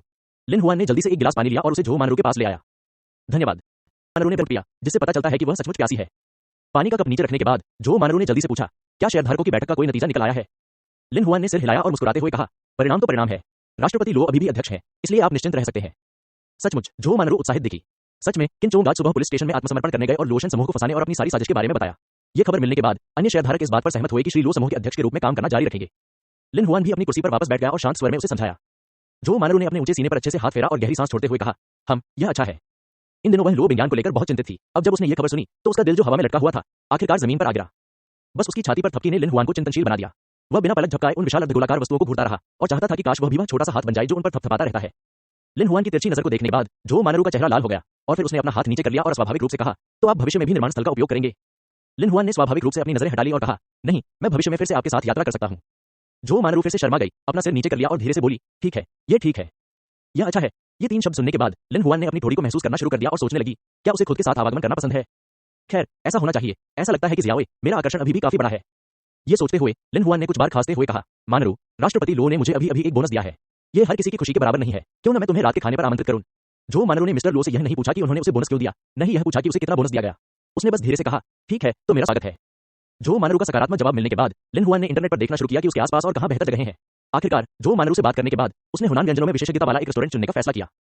शाम से बाद झो मानरू को होंग शियो शियाक्सियांग नामक इस रेस्तरां में ले गया। जो भी हो, मुझे पैसे मत बढ़ाओ। खिड़की के पास एक सीट पाकर लिन मानरू के हाथ में मेनू थमा दिया और दबंगई से कहा। झो मानरू ने लिन हुआन को प्रसन्नता से देखा और आधे मजाक में कहा, क्या तुम्हें डर नहीं है कि मैं तुम्हें बुरी तरह खा जाऊंगा? लिन हुआन ने लापरवाही से अपना हाथ हिलाया, नहीं, मेरे पास पैसे हैं। अब वह करोड़ों की संपत्ति वाला आदमी है, एक साधारण डिनर की कीमत इतनी हो सकती है, तो फिर मैं ऑर्डर करूंगा। झो मानरू ने मेन्यू देखा और बड़ी सावधानी से यहाँ के कुछ खास व्यंजन ऑर्डर किए। कीमतें ज्यादा नहीं थी, सिर्फ 200-300 युआन की। ये देखकर लिन हुआन को झो मानरू से और ज्यादा लगा, लेकिन उसने कहा कि इतने कम पैसे खर्च करना बहुत बेईमानी होगी, इसलिए उसने पूछा, क्या आप रेड वाइन की एक बोतल ऑर्डर करना चाहेंगी? झो मानरू दंग रह गई। उसने पहली बार सुना था कि हुनान के खाने में रेड वाइन जरूरी है, लेकिन उसने उसे तोड़ा नहीं, अपना सिर हिलाया और कहा, मुझे अब यह नहीं चाहिए, तुम्हें थोड़ी देर में गाड़ी चलानी होगी। हाँ, यह सही है। लिन हुआन ने सिर हिलाया और कुछ नहीं कहा। इसी समय 2 युवक और युवतियां रेस्तरां में घुस आए। लिन हुआन रेस्टोरेंट के प्रवेश द्वार की ओर मुंह करके खड़ा था, इसलिए उसने एक नजर में ही उन दोनों पुरुषों और महिलाओं को देख लिया। उसे लगा कि उनमें से एक पुरुष परिचित है, लेकिन उसे याद नहीं आ रहा था कि उसने एक दूसरे को कहां देखा था। जब तक पुरुष और महिला की जोड़ी ने पास ही अपनी सीट ले ली, तब तक लिन हुआन के दिमाग में एक विचार कौन था, परंतु उसने सोचा कि वह ही कौन था। यह गाओ फेंग है, झो मानरू का पूर्व प्रेमी। देखो, वह कि यह अनुचित था। लिन हुआन झो मात दिलाने का फैसला किया। झो मानरू ने उस दिशा में देखा जिसको लिन हुआन इशारा कर रहा था, और एक नजर में उसने सुंदर महिला के साथ एक बातचीत चरम देखी। वह यहाँ क्यों है? झो मानरू ने भौहें चढ़ाई और उसका चेहरा थोड़ा कठोर हो गया। लिन हुआन ने पूछा, क्या आप उस महिला को जानते हैं? झो मानरू ने सिर हिलाया और उदासीनता से कहा, वह मेंग जियाओ है, मेरी रूममेट। रूममेट शब्द सुनने के बाद लिन हुआन को पता था कि झो मानरू, गाओ फेंग और मेंग जियाओ के बीच भावनात्मक उलझाव असामान्य होना चाहिए। जरा झो मानरू को आगे कहते हुए सुनिए, जब गाओ फेंग मुझे ढूंढने के लिए स्कूल आया तो वह उससे कई बार मिला और फिर वे दोनों एक साथ आए। क्या आप चाहते हैं कि मैं आपका गुस्सा निकालूं?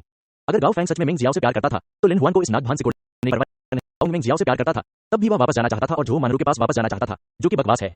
ऊपर झो मानरू पहले तो आश्चर्यचकित हुआ, फिर उदास होकर अपना सिर हिलाया। इसे भूल जाओ, ये सब खत्म हो गया है। लिन हुआन मूर्ख नहीं है और वह स्वाभाविक रूप से झो मानरू के दिल में उदासी देख सकता है।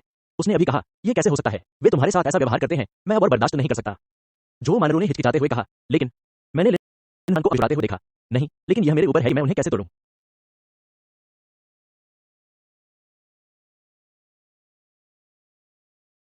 द्वारा काशित लिन हुआन ने बाथरूम जाने का नाटक किया और जब वह गाओ फेंग की मेज के पास जाने वाला था तो उसने अपने चेहरे पर आश्चर्य के साथ चिल्लाया, गाओ फेंग। गाओ फेंग, जो मेंग जियाओ के साथ फ्लर्ट कर रहा था, ने अचानक अपना सिर उठाया। जब उसने देखा कि लिन हुआन ने ही उसे पुकारा है तो उसके चेहरे के भाव तुरंत बदल गए। क्या तुम लिन हुआन हो? झो मानरू के सहयोगी लिन हुआन के लिए गाओ फेंग बहुत प्रभावित थे, लेकिन जो बात उन्हें समझ नहीं आई वह ये थी कि लिन हुआन ने इस समय खुद के प्रति इतना उत्साह क्यों दिखाया। लिन हुआन उनकी मेज पर गया, गाओ फेंग के कंधे को प्यार से थपथपाया और फिर मेंग जियाओ की ओर इशारा करते हुए कहा, यह सही है दोस्त, मैंने एक और खूबसूरत महिला को पकड़ लिया। यांग फू उथला नहीं है, भाई मेरी प्रशंसा करते हैं और मेरी प्रशंसा करते हैं। गाओ फेंग की अभिव्यक्ति बदल गई और उसने जल्दी से गंभीर चेहरे के साथ कहा, तुम किस बारे में बात कर रहे हो? वह मेरी प्रेमिका है। यह मेरी भाभी निकली, मैंने सोचा। लिन हुआन ने यह कहते हुए जल्दी से अपना मुंह अपने हाथ से ढक लिया, जैसे कि वह कुछ गलत कहने से डर रहा हो। इस स्थिति को देखकर गाओ फेंग को अचानक दिल का दौरा पड़ा और उसे अचानक एक बहुत बुरा पूर्वाभास हुआ, ये लिन हुआन जानबूझकर तोड़फोड़ करने आया होगा। तो गाओ फेंग ने सीधे चेहरे से कहा, लिन हुआन, मैं आपसे एक बार मिल चुका हूं, इसलिए कृपया मुझसे परिचित होने का नाटक न करें। यह सुनने के बाद लिन हुआन ने विशेष रूप से दुखी भाव से कहा, भाड़ में जाओ, लाओ गाओ, तुम ऐसा कैसे कह सकते हो? हम कितने सालों से अच्छे दोस्त हैं। गाओ फेंग चिंतित था, वह खड़ा हुआ और लिन हुआन की ओर इशारा करते हुए आया, तुम्हारा अच्छा दोस्त कौन है? लिन हुआन ने इस समय अचानक एक एहसास भरा भाव बनाया और जल्दी से सिर हिलाया, ओह, मेरी आंखों को देखो, मैं हाल ही में थका हुआ हूं और मैं हमेशा गलत व्यक्ति को स्वीकार करता हूं। इसे ढकना चाहते हैं? मेंग जियाओ ने शांति से पूछा, मिस्टर लिन, आपने मुझे कौन समझा था? कुछ नहीं, मैंने गलत बात कह दी। लिन हुआन ने बार बार हाथ हिलाया, मुझे बाथरूम जाना है, चलो पहले चलते हैं। लिन हुआन बोलने के बाद मुड़ा और चला गया। मेंग जियाओ उसे कहां जाने देगी? उसी क्षण वह चिल्लाई, रुको, पहले तुम मुझे बताओ।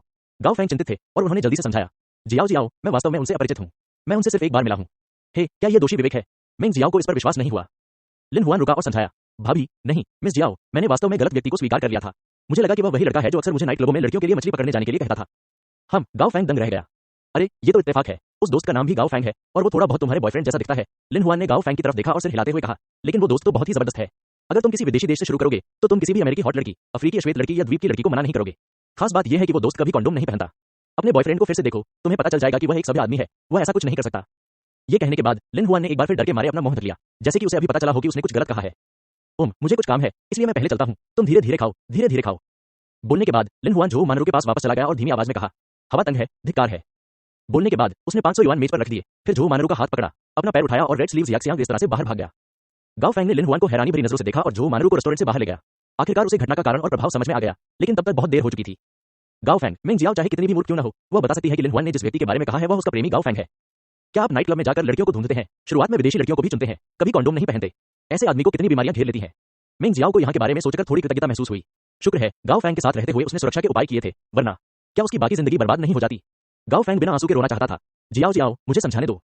मेंग जियाओ उसकी बात कहां सुनने वाली थी। उसने अपना बैग पकड़ा, मुड़ी और मुंह ढककर रोते हुए बाहर भाग गई। जियाओ, गाओ फेंग चिल्लाया, उसका पीछा करने के लिए आगे बढ़ा। इस समय रेस्तरां के वेटर ने उन्हें रोका। सर, आपने जो खाना ऑर्डर किया था वह बर्तन से बाहर आ गया है और तुरंत परोसा जाएगा, कृपया धैर्य रखें। तुम मुझसे दूर चले जाओ। अब गाओ फेंग का खाने का दिल कैसे होगा? सर, अगर आप जाना चाहते हैं तो कृपया अपने भोजन का भुगतान करें, वेटर ने धैर्यपूर्वक कहा। मैं तुम्हें लकवा के लिए पैसे देता हूं। गाओ फेंग कोई अमीर आदमी नहीं है, इसलिए वह बिना कुछ खाए ही खाने का खर्चा उठा सकता है। क्या यह संभव है?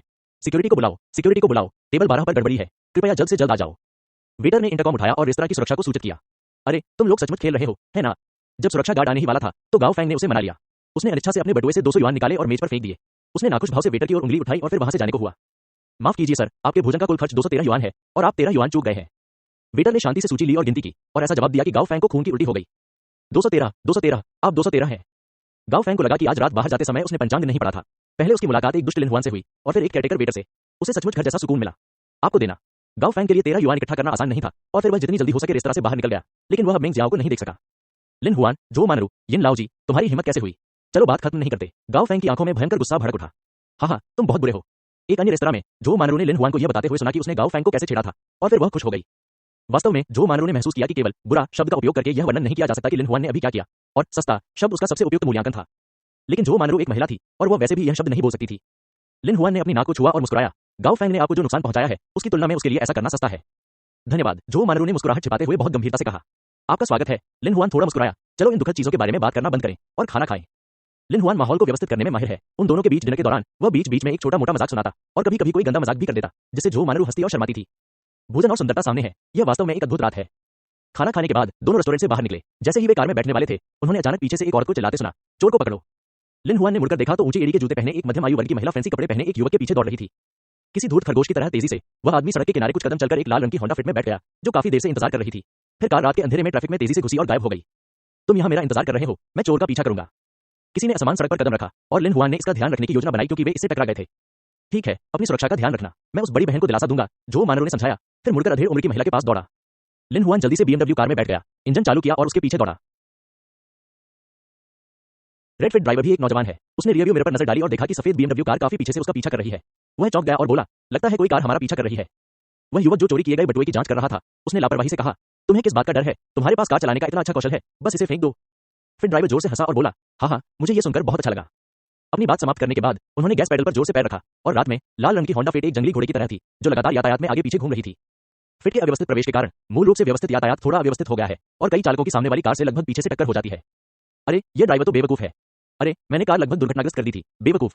ट्रैफिक पुलिस कहां गई? कार में काफी बदलाव किए गए थे। वह चिन्हित लाइन का पालन नहीं कर रही थी और नीमा तेज गति से गाड़ी चला रही थी। इस पोते को सजा मिलनी चाहिए।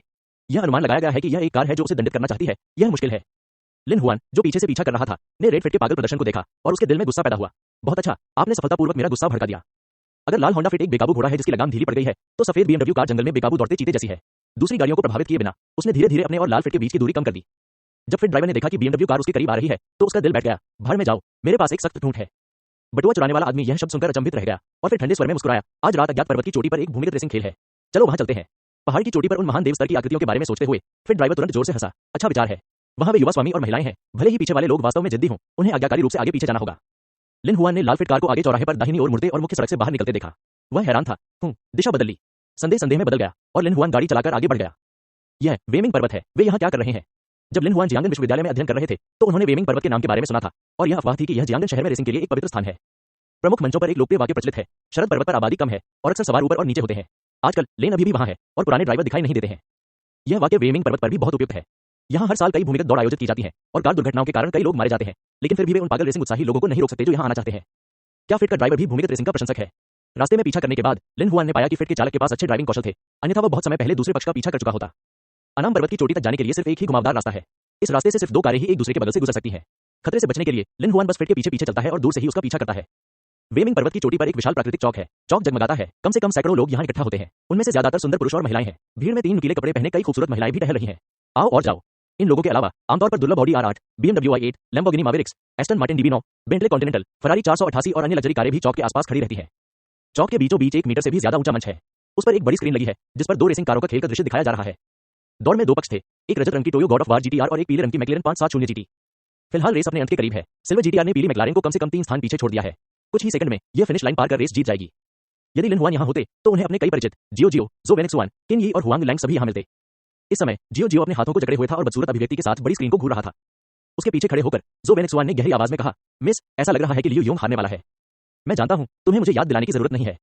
जियो का मूड थोड़ा चचरा था। यह तीसरी रात थी जब वह उसी व्यक्ति से हारी थी और उसने लियू योंग को पा लिया था, जिसे जियांग लिटिल कार किंग का खिताब मिला था, लेकिन वह अभी भी उस डोंगेंग व्यक्ति को हराने में नाकाम रही। यह बहुत निंदनीय है।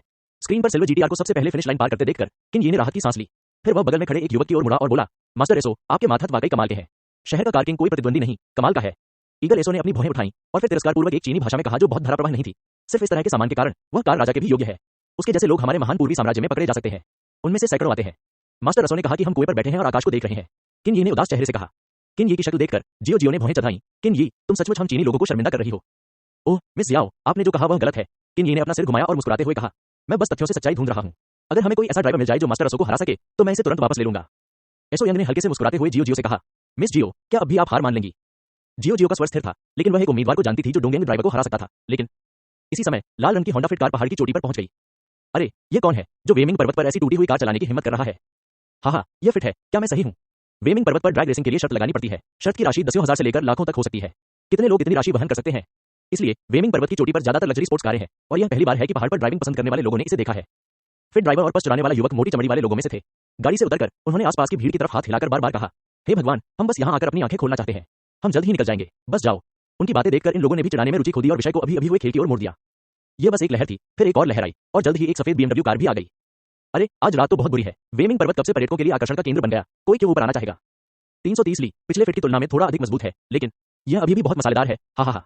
यहाँ के मालिक 10 लाख से अधिक कीमत की लग्जरी कारें चलाते हैं और उनमें 330 ली के प्रति अवमानना व्यक्त करने का आत्मविश्वास है। बात बस इतनी सी है कि जब जियो ने सफेद BMW की लाइसेंस प्लेट नंबर देखी तो उसकी आंखें चमक उठी। ये लिन हुआन निकला।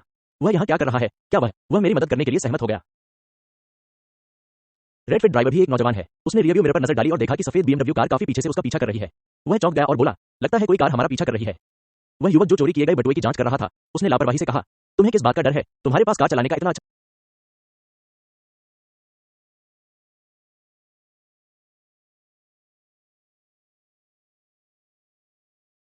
ईश्वर स्तरीय एजेंट सिस्टम अध्याय 71 3 मिलियन का दाम।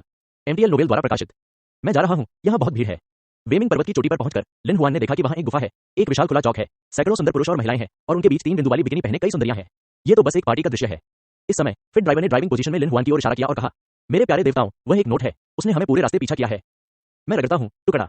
क्या अभी भी यहाँ आने की हिम्मत करने के लिए नोट नहीं है? हाँ, आज मैं बहुत ज्ञानवान हूँ। आओ अतीत में उनके बुनियादी ज्ञान को फैलाएं। वेमिंग पर्वत की चोटी पर कार रेस करने आने वाले लोग या तो अमीर होते हैं या फिर महंगे। यहाँ मुखिया के बेटे और चेयरमैन की बेटी जैसे कई लोग रहते हैं, इसलिए कोई पुलिस यहाँ आकर सामान ढूंढने की हिम्मत नहीं करती। लिन हुआन ने फिट ड्राइवर की बात नहीं सुनी, इसलिए जब उसने युवक युवतियों के एक समूह को आते देखा तो वह घबरा गया। मैं इसे साफ कर दूंगा, मैं रात के खाने के लिए आपराधिक गिरोहों से नहीं मिलूंगा, है ना? ये सोचते हुए लिन हुआन ने विचार करना शुरू कर दिया कि क्या उसे जल्दी से यहाँ से चले जाना चाहिए या नहीं। यार बाहर आओ, अंदर मत छुपो। हाँ सर, बाहर आइए और हमें अपना परिचय पत्र दिखाइए। फिट ड्राइवर ने अपने बगल में आग को हवा देते हुए कहा, वह वीडियो रिकॉर्ड करने के लिए डैश कैम का उपयोग कर रहा होगा। यह सुनकर पहाड़ की चोटी पर बैठी युवतियां और भी दुखी हो गईं। जब लोगों का यह समूह कार को तोड़ना चाहता था तो जियो जियो बोला, वह एक ट्रोल नहीं है, आप सभी इन दो लोगों द्वारा धोखा दिए गए हैं। ये सभी लोग जानते थे कि जियो जियो क्या है, इसलिए वे उसकी बातों से बहुत आश्वस्त थे। अरे मेरे साथ खेलने की हिम्मत है? अरे क्या तुम अपने जीवन के प्रति अधीर हो? फिर चालक ने बस चोर के साथ एक दूसरे को देखा और फिर भागने की कोशिश की। जियो जियो ने उपहास किया, वेन जुआन, इन दोनों लोगों को मेरे पास वापस ले जाओ। हाँ मिस। जो वेन जुआन का चेहरा चमक उठा और उसने जल्दी से उन दोनों को पकड़ लिया और फिर उसने अपने हाथ एक साथ रखे और दोनों को एक छोटे मुर्गे की तरह ऊपर उठा लिया। क्या तुमने उसे देखा है? उसका नाम जो वेनेक्सुआन है और वह मिस जियाओ के बगल वाला अंगरक्षक है। वाह, वह अद्भुत है। जो वेनेक्सुआन का प्रदर्शन अभी अभी सभी की नजरों में आया और स्वाभाविक रूप से यह एक और आश्चर्य का कारण बना। कार में बैठे लिन हुआन ने भी जो वेनेक्सुआन को देखा और उस पर चौंक गया। फिर उसने अपनी नजरें घुमाई और आखिरकार जियाओ जियाओ, किन यी, हुआंग लैंग और अन्य लोगों के अस्तित्व का पता लगा लिया। वे सब यहाँ क्यों हैं? लिन हुआन ने शक से कार का दरवाजा धक्का दिया और नीचे उतरा। उसने जो वेनेक्सुआन से चिल्लाकर कहा, ये दोनों चोर हैं, क्या तुम इन्हें मुझे दे सकती हो? जो वेनेक्सुआन ने जियो जियो को देखा, कृपया संकेत दें कि यह स्वाद से भरा था। जियो जियो ने अपना सिर हिलाया और धीरे से हंसी, मैं लोगों को तुम्हें क्यों दूं? लिन हुआन ने भौहें चढ़ाते हुए कहा, मालिक एक चाची है, वह अब बहुत चिंतित होंगी। सचमुच? जियाओ जियाओ ने अपनी भौहें उठाई और फिर कहा, लेकिन इसका मुझसे क्या लेना देना है? लिन हुआन समझ गया, जियो जियो उस बात से नाराज था जिसे उसने आज सुबह अस्वीकार कर दिया था। जरा मैं अस्वीकार। आपको लिन हुआन के बारे में सोचने की जरूरत नहीं है कि जियो जियो उससे क्या करवाना चाहता है। अपने आसपास लग्जरी स्पोर्ट्स कारों को देखिए और ऊंचे प्लेटफॉर्म पर रेसिंग की तस्वीरें देखिए। रेसिंग कारों के अलावा जियो जियो और क्या कर सकता है? बहुत अच्छा। जियाओ जियाओ ने अपना सिर घुमाया और जू वेनशुआन से कहा, इन दोनों लोगों को पहाड़ से नीचे भेज दो। याद रखना, तुम्हें यह सुनिश्चित करना होगा कि वे सुरक्षित नीचे उतरें। चोर, चिंतित महिला मालकिन, इसका मिस जियाओ से क्या लेना देना है? लिन हुआन ने भौहें चढ़ाई और उसका शरीर टिमटिमाया और जू वेनशुआन का रास्ता अवरुद्ध कर दिया। रास्ते से हट जाओ। जू वेनशुआन एक बहुत ही योग्य अंगरक्षक है। युवती की बातें महत्वाकांक्षाएं हैं, जो कोई भी उसे युवती का आदेश पूरा करने से रोकता है वह दुश्मन है। लिन हुआन सिर हिलाया, लोगों को पीछे छोड़ दो। भीड़ में छिपे हुए हुआंग लैंग को यह दृश्य देखकर खुशी हुई। शाओकिन, यह देखने लायक अच्छा शो है। लड़ो लड़ो, जितना जोर से लड़ोगे उतना ही अच्छा होगा। सब कुछ एक साथ मिलकर लड़ना ही बेहतर है ताकि लाओ अजू को जो अपमान सहना पड़ा है वो पूरी तरह से धुल जाए। जू वेनशुआन और लिन हुआन दोनों ने किन यी को हरा दिया है, इसलिए यह दृश्य देखकर किन यी तुरंत उत्साहित हो गई। लिन हुआन, हालांकि जियाओ जियाओ मनमौजी है, वह लिन हुआन के साथ सचमुच अपना मोह नहीं मोड़ना चाहती। एक बार जू वेनेक्सुआन ने कार्रवाई की तो हालात वाकई अपरिवर्तनीय हो जाएंगे, इसलिए वह एक आखिरी कोशिश करने की योजना बनाती है। अगर तुम मुझे रेस में मदद करोगी तो मैं इन दोनों को ले लूंगी। मैं तुम्हें 10 लाख चीनी सिक्के दूंगी, चाहे तुम जीतो या हारो। हिस। जियो जियो की बातें सुनकर वहां मौजूद सभी लोग आश्चर्य से दंग रह गए। लिन हुआन नाम का यह व्यक्ति कौन है? वह मिस जियो को इतना चेहरा क्यों नहीं दे सकता है? और जब तक वह रेसिंग प्रतियोगिता में भाग ले सकता है वह 1 मिलियन प्राप्त कर सकता है, चाहे वह जीत जाए या हार जाए। क्या उसकी कार चलाने की कुशलता बहुत अच्छी है? किन जून, ये लिन हुआन कौन है? एसो यंग ने कमरे में लिन हुआन को देखते हुए उत्सुकता से पूछा। किन यी ने जल्दी से परिचय कराया, वह लो विज्ञान का सहायक है। वह एक साधारण परिवार से है, थोड़ा बहुत खेल कूद करने में सक्षम होने के अलावा इसमें कोई आश्चर्य की बात नहीं है। ओह, एसो यंग हल्के से मुस्कुराई और खड़ी होकर बोली, तुम उसे मैच के लिए नीचे लाने का कोई तरीका क्यों नहीं ढूंढते? किन यी ने जब ये शब्द सुने तो वह अचंभित रह गया। मास्टर असो का क्या मतलब है? मुझे लगता है कि जियाओ जियाओ को उससे बहुत उम्मीदें हैं। अगर ऐसा है तो हम इसका फायदा क्यों नहीं उठाते? आसो ने आह भरी और फिर कहा, मैंने कुल मिलाकर सिर्फ 3 मिलियन जीते हैं। मुझे लगता है कि यह थोड़ा कम है।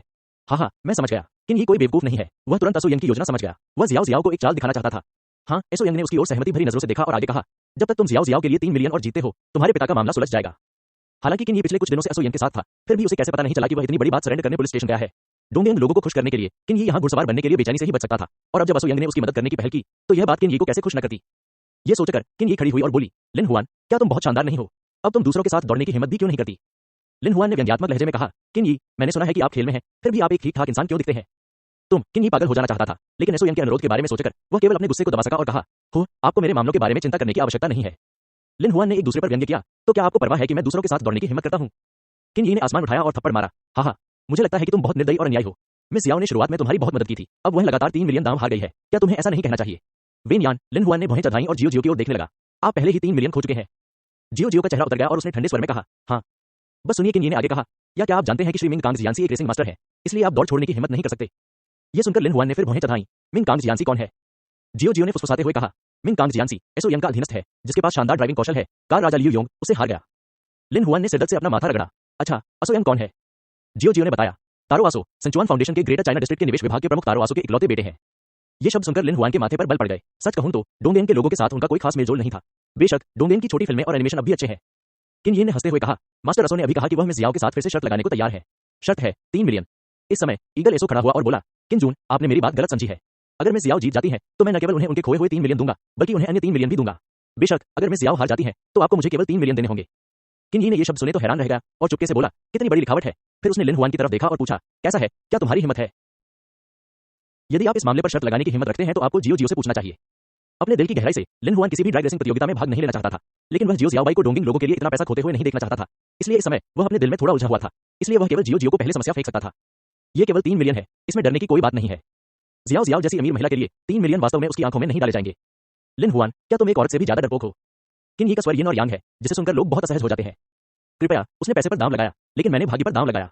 लिन हुआन ने अपनी कनपटियां रगड़ी, फिर जियो की ओर मुड़ी और कहा, क्या तुम सच में फिर से दाम लगाना चाहती हो? बेट, ब्लॉक क्यों नहीं करूं? मैंने अभी जो कहा वो हमेशा कारगर रहा है। अगर तुम अगला गेम जीत गए तो सारे 6 मिलियन तुम्हारे होंगे। अगर तुम हार गए तो भी मैं तुम्हें 10 लाख दूंगा। कैसा रहेगा? जियाओ का स्वर शांत था, उसके मुंह से 6 लाख का मतलब 600 था, और वह बेहद उदासीन थी। यह वाक्य सुनकर आसपास के सभी लोग हैरान रह गए। ये 60 लाख है, हालांकि उनके घर में पैसे हैं, फिर भी एक साथ इतना खर्च करना बहुत दुख देता है।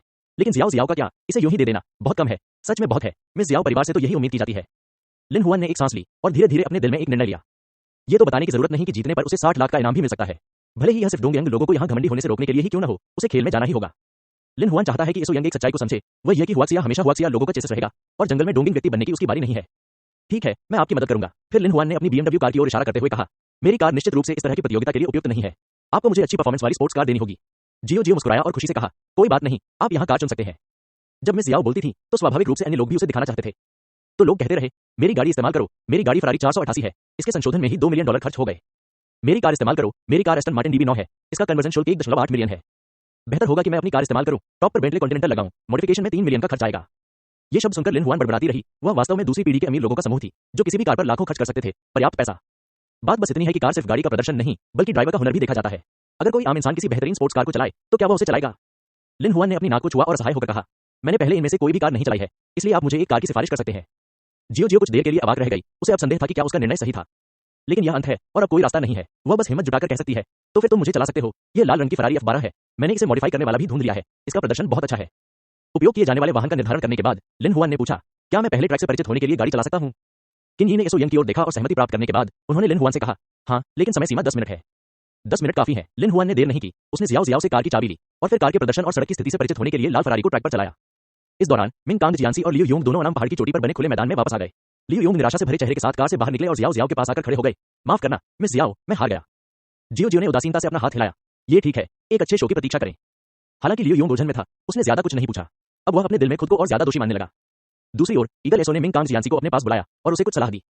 मिंग कांग जियांसी ने उपहास किया, उसके विचार से न तो कार राजा लियू योंग और न ही यह लिन हुआन उसका प्रतिद्वंद्वी है। वह आसानी से भोजन का दुरुपयोग कर सकता है। 10 मिनट तेजी से बीत गए। लिन हुआन फरारी F12 की ड्राइवर सीट पर बैठा शांति से रेस शुरू होने का इंतजार कर रहा था। उसके बगल में मिंग कांग जियांसी की सिल्वर जीटीआर खड़ी थी। खिड़की के शीशे से लिन हुआन ने सिल्वर जीटीआर में एक उत्तेजक चेहरा देखा। 3 पॉइंट बिकिनी पहने एक लंबी हसीना हाथ में रंग बिरंगा झंडा लिए दोनों कारों के आगे आई और फिर उसने हाथ में रंग बिरंगा झंडा उठा लिया। उसकी हरकतों से उसका हॉट बदन पूरी तरह से उभर आया, जिसे देखकर कई लोगों ने अपनी आंखें सीधी कर ली और मेरी लार टपकने लगी। लिन हुआन की आंखें शांत थीं, उसकी नजर लड़की पर नहीं रुकी, बल्कि रंगीन झंडे को गौर से देखा। दोनों कारें पहले से ही दहाड़ रही हैं, जैसे 2 दहाड़ते राक्षस पिंजरे की बेड़ियों से मुक्त होने वाले हों और सबके सामने अपना सबसे क्रूर और हिंसक रूप दिखाने वाले हों। सुंदरी ने अपना फिगर दिखाया, ऐसा लग रहा था कि उसे अपने आसपास के लोगों की लत से काफी परेशानी हो रही है। तभी उसने अपने हाथ में रंग बिरंगे झंडे लहराए और अचानक नीचे दबा दिए। 2 कारें एक ही समय में तेजी से बाहर निकली, एक लाल और एक चांदी, 2 रोशनी और छाया की तरह। पलक झपकते ही दोनों कारें पहले ही 100 मीटर दूर जा चुकी थीं। सब लोग इकट्ठा होकर उस स्पोर्ट्स कार को देखने लगे जो दूर जा रही थी। उसी समय ऊंचे मंच पर लगी बड़ी स्क्रीन पर दो कारें तेजी से दौड़ती हुई दिखाई दे रही थीं। पूरे वेमिंगशान ट्रैक पर निगरानी व्यवस्था स्थापित है और सभी निगरानी यहां से जुड़ी हुई है। इस चौक पर बैठा हर कोई बड़ी स्क्रीन के जरिए पूरा खेल देख सकता है। पहाड़ी सड़क में प्रवेश करने से पहले एक सीधा खंड है। इस सड़क पर आप बेतहाशा गति बढ़ा सकते हैं, लेकिन इस सड़क का अंत 180 डिग्री के करीब एक हेयरपिन मोड़ है। जितनी तेजी से आप गति बढ़ाते हैं, यह मोड़ उतना ही खतरनाक है। जिसके पास बेहतर कार कौशल है, वह आमतौर पर इस हेयरपिन कोने में देखा जा सकता है। एक लाल और एक चांदी रंग की दोनों स्पोर्ट्स कारें तेजी से और जल्दी से चल रही थीं और जल्द ही इस सीधे खंड के अंत में आ गईं। उनके सामने हेयरपिन मोड़ था। 100 मीटर, 80 मीटर और 50 मीटर की दूरी पर दोनों स्पोर्ट्स कारों की गति धीमी होने का कोई संकेत नहीं दिखा। फिर दोनों कारें एक साथ इस हेयरपिन मोड़ में प्रवेश कर गईं और मुड़ने के लिए पूरी गति से आगे बढ़ गईं। अरे, उस डोंगयांग लड़के को आखिरकार अपने प्रतिद्वंद्वी से मुलाकात हो गई। हाँ, मुझे उम्मीद नहीं थी कि लिन हुआन इतना अद्भुत होगा। यहाँ तक कि कार के राजा लियू योंग ने भी अपनी गति धीमी कर दी, है ना? बड़े पर्दे पर यह दृश्य देखकर सभी लोग आश्चर्य से चीख पड़े। मास्टर एसो, ये लिन हुआन बहुत कठिन है, किन यी ने कुछ चिंता के साथ कहा। एसो यंग हल्के से मुस्कुराई। चिंता मत करो, मिंग कांगजुन ने अभी तक अपनी असली ताकत नहीं दिखाई है। मुझे लगता है कि उकसावे के बाद उसे गंभीर हो जाना चाहिए। क्या मिंग कांग जियांसी ने अभी तक अपनी पूरी ताकत का उपयोग नहीं किया है? बिजली की गड़गड़ाहट की तरह जिसने भी यह वाक्य सुना, वह इतना चौंक गया कि उसके मुंह खुले के खुले रह गए। लियू योंग का चेहरा और भी पीला पड़ गया था। उसे लग रहा था कि वो मिंग कांग जियांसी से थोड़ा ज्यादा बुरा है, लेकिन अब उसने सुना है कि दूसरे पक्ष ने अपनी पूरी ताकत ही नहीं लगाई। ये सुनकर जियाओ जियाओ का दिल भी कांप उठा। उसने अपनी मुठ्ठियां भींच ली और चुपके से कहा, लिन हुआन, तुम्हें जीतना ही होगा। अधिक साहसिक उपन्यास 1 4.7 3 वोट 81.2 का बार देखा गया।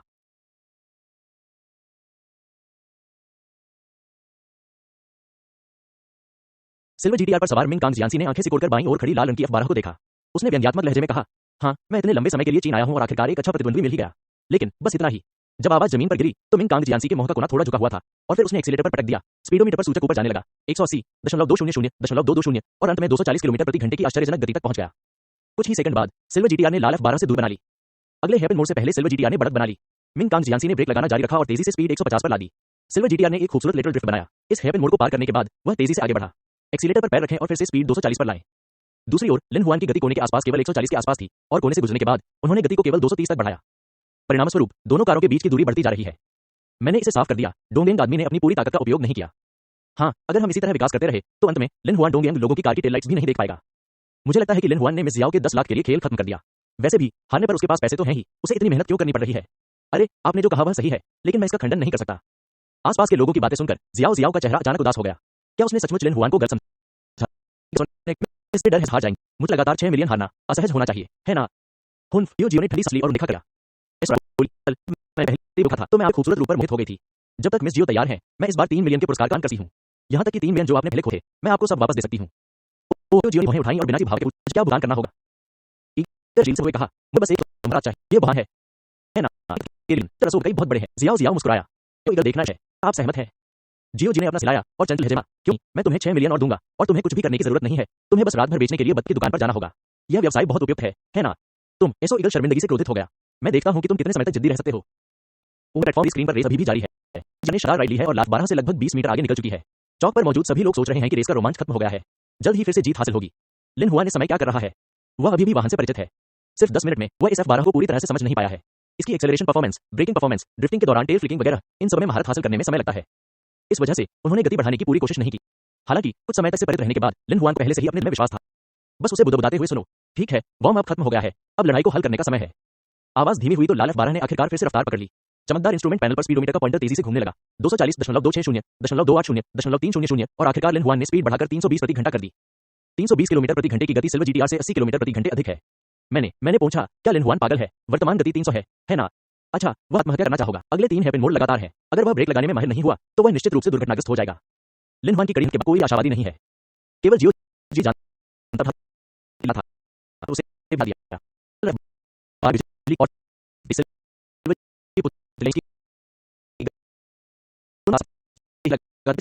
और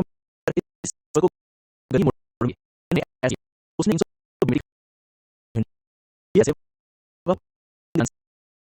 तो समय रहते मोड़ पर गति को उचित गति तक कम नहीं कर पाता। सिल्वर जीटीआर को पीछे छोड़ दिया। कोने में प्रवेश करने से 50 मीटर पहले लिन हुआन ने धीमा करना शुरू कर दिया। लाल F12 ने 200 की गति चरम परिमाण बहाव को पूरा करने के लिए अंदर के कोने से चिपक गया। लगातार 3 हेयरपिन बेंड और 3 लगातार चरम बहाव के बाद लिन हुआन ने एक विशेष स्टंट के साथ सफलतापूर्वक इस लगातार हेयरपिन बेंड को पार कर लिया, जिसे केवल फिल्मों में देखा जा सकता है। बूम! चौक पर भी भड़क उड़ी। बहुत भयंकर, ये दोस्त बहुत भयंकर है। ऐसा लगता है जैसे कोई कार जीवित है। उसकी तुलना में कार राजा लियू योंग बदमाश है। बड़े पर्दे पर करे की गति अपने से ज्यादा शक्तिशाली क्रूर व्यक्ति से मिलना एक त्रासदी थी। अरे डोंगयांग के लोग, बस पीछे आओ और रुको। लिन हुआन का अद्भुत देखने के जियाओ जियाओ के चेहरे के भाव आखिरकार शांत गए। इस गल को घना नहीं, श्रीमान, मुझे है कि मैंने अभी कहा होगा। ये सो पीला पड़ गया था। मिंग को वेन में आ गया था, मूल रूप से चीन के नौसिखिए का दुरुपयोग करने और कुछ अतिरिक्त पैसे कमाने के लिए। सब कुछ ठीक चल रहा था। जियाओ ने ही 3 मिलियन जीत लिए थे, लेकिन किसे पता था कि लिन हुआन ने बीच रास्ते में ही एक राक्षस को मार डाला था। किन जून, क्या आपने नहीं कहा था कि लिन हुआन एक साधारण व्यक्ति है? उसका ड्राइविंग कौशल इतना मजबूत क्यों है? निराश होकर शेंग केन पर का चेहरा नहीं कि कोई नहीं जियो जियो योन हुआ नहीं है। बड़े ने जल्दी 100 में दिया है और इस समय यह आधी से ज्यादा दूरी तय कर चुका है और कुछ नहीं तो इस बार लिन हुआन ही जीतेगा। मिंग कांग चेहरा उसने अपने सामने लाल F12 को देखा और उसका गुस्सा गया। वह बिना से हारा, लेकिन वह एक चीनी से हारने को तैयार नहीं था। यह उसके लिए शर्म की बात है। शर्म की बात केवल उन्हीं धोया जा सकता है। खत्म हुई है। लाल F12 को फिनिश लाइन से पहले पार करते देख जियाओ जियाओ मुस्कुराया। मिस्टर असो, आपने कुल 7 लाख गवा दिए हैं। क्या आपको पैसे ट्रांसफर करने चाहिए या भुगतान करिए? असो यंग का बेहद था। उसने दांत पीसते हुए कहा, मेरे कार्ड में सिर्फ 4 लाख चीनी सिक्के हैं। जियो जियो ने अपनी आंखें खोल ली और व्यंग्यात्मक लहजे में कहा, अभी भी 2 मिलियन कम है। क्या आप गलत नहीं होना चाहते? एरियन वास्तव में गलती करना चाहता था, लेकिन जैसे ही उसने ज़ोबेनिक स्वान को जानलेवा आभा के साथ उसे देखते हुए देखा, उसने इस विचार को पूरी तरह से दूर कर दिया। किन जून, कृपया मुझे 2 उधार और मैं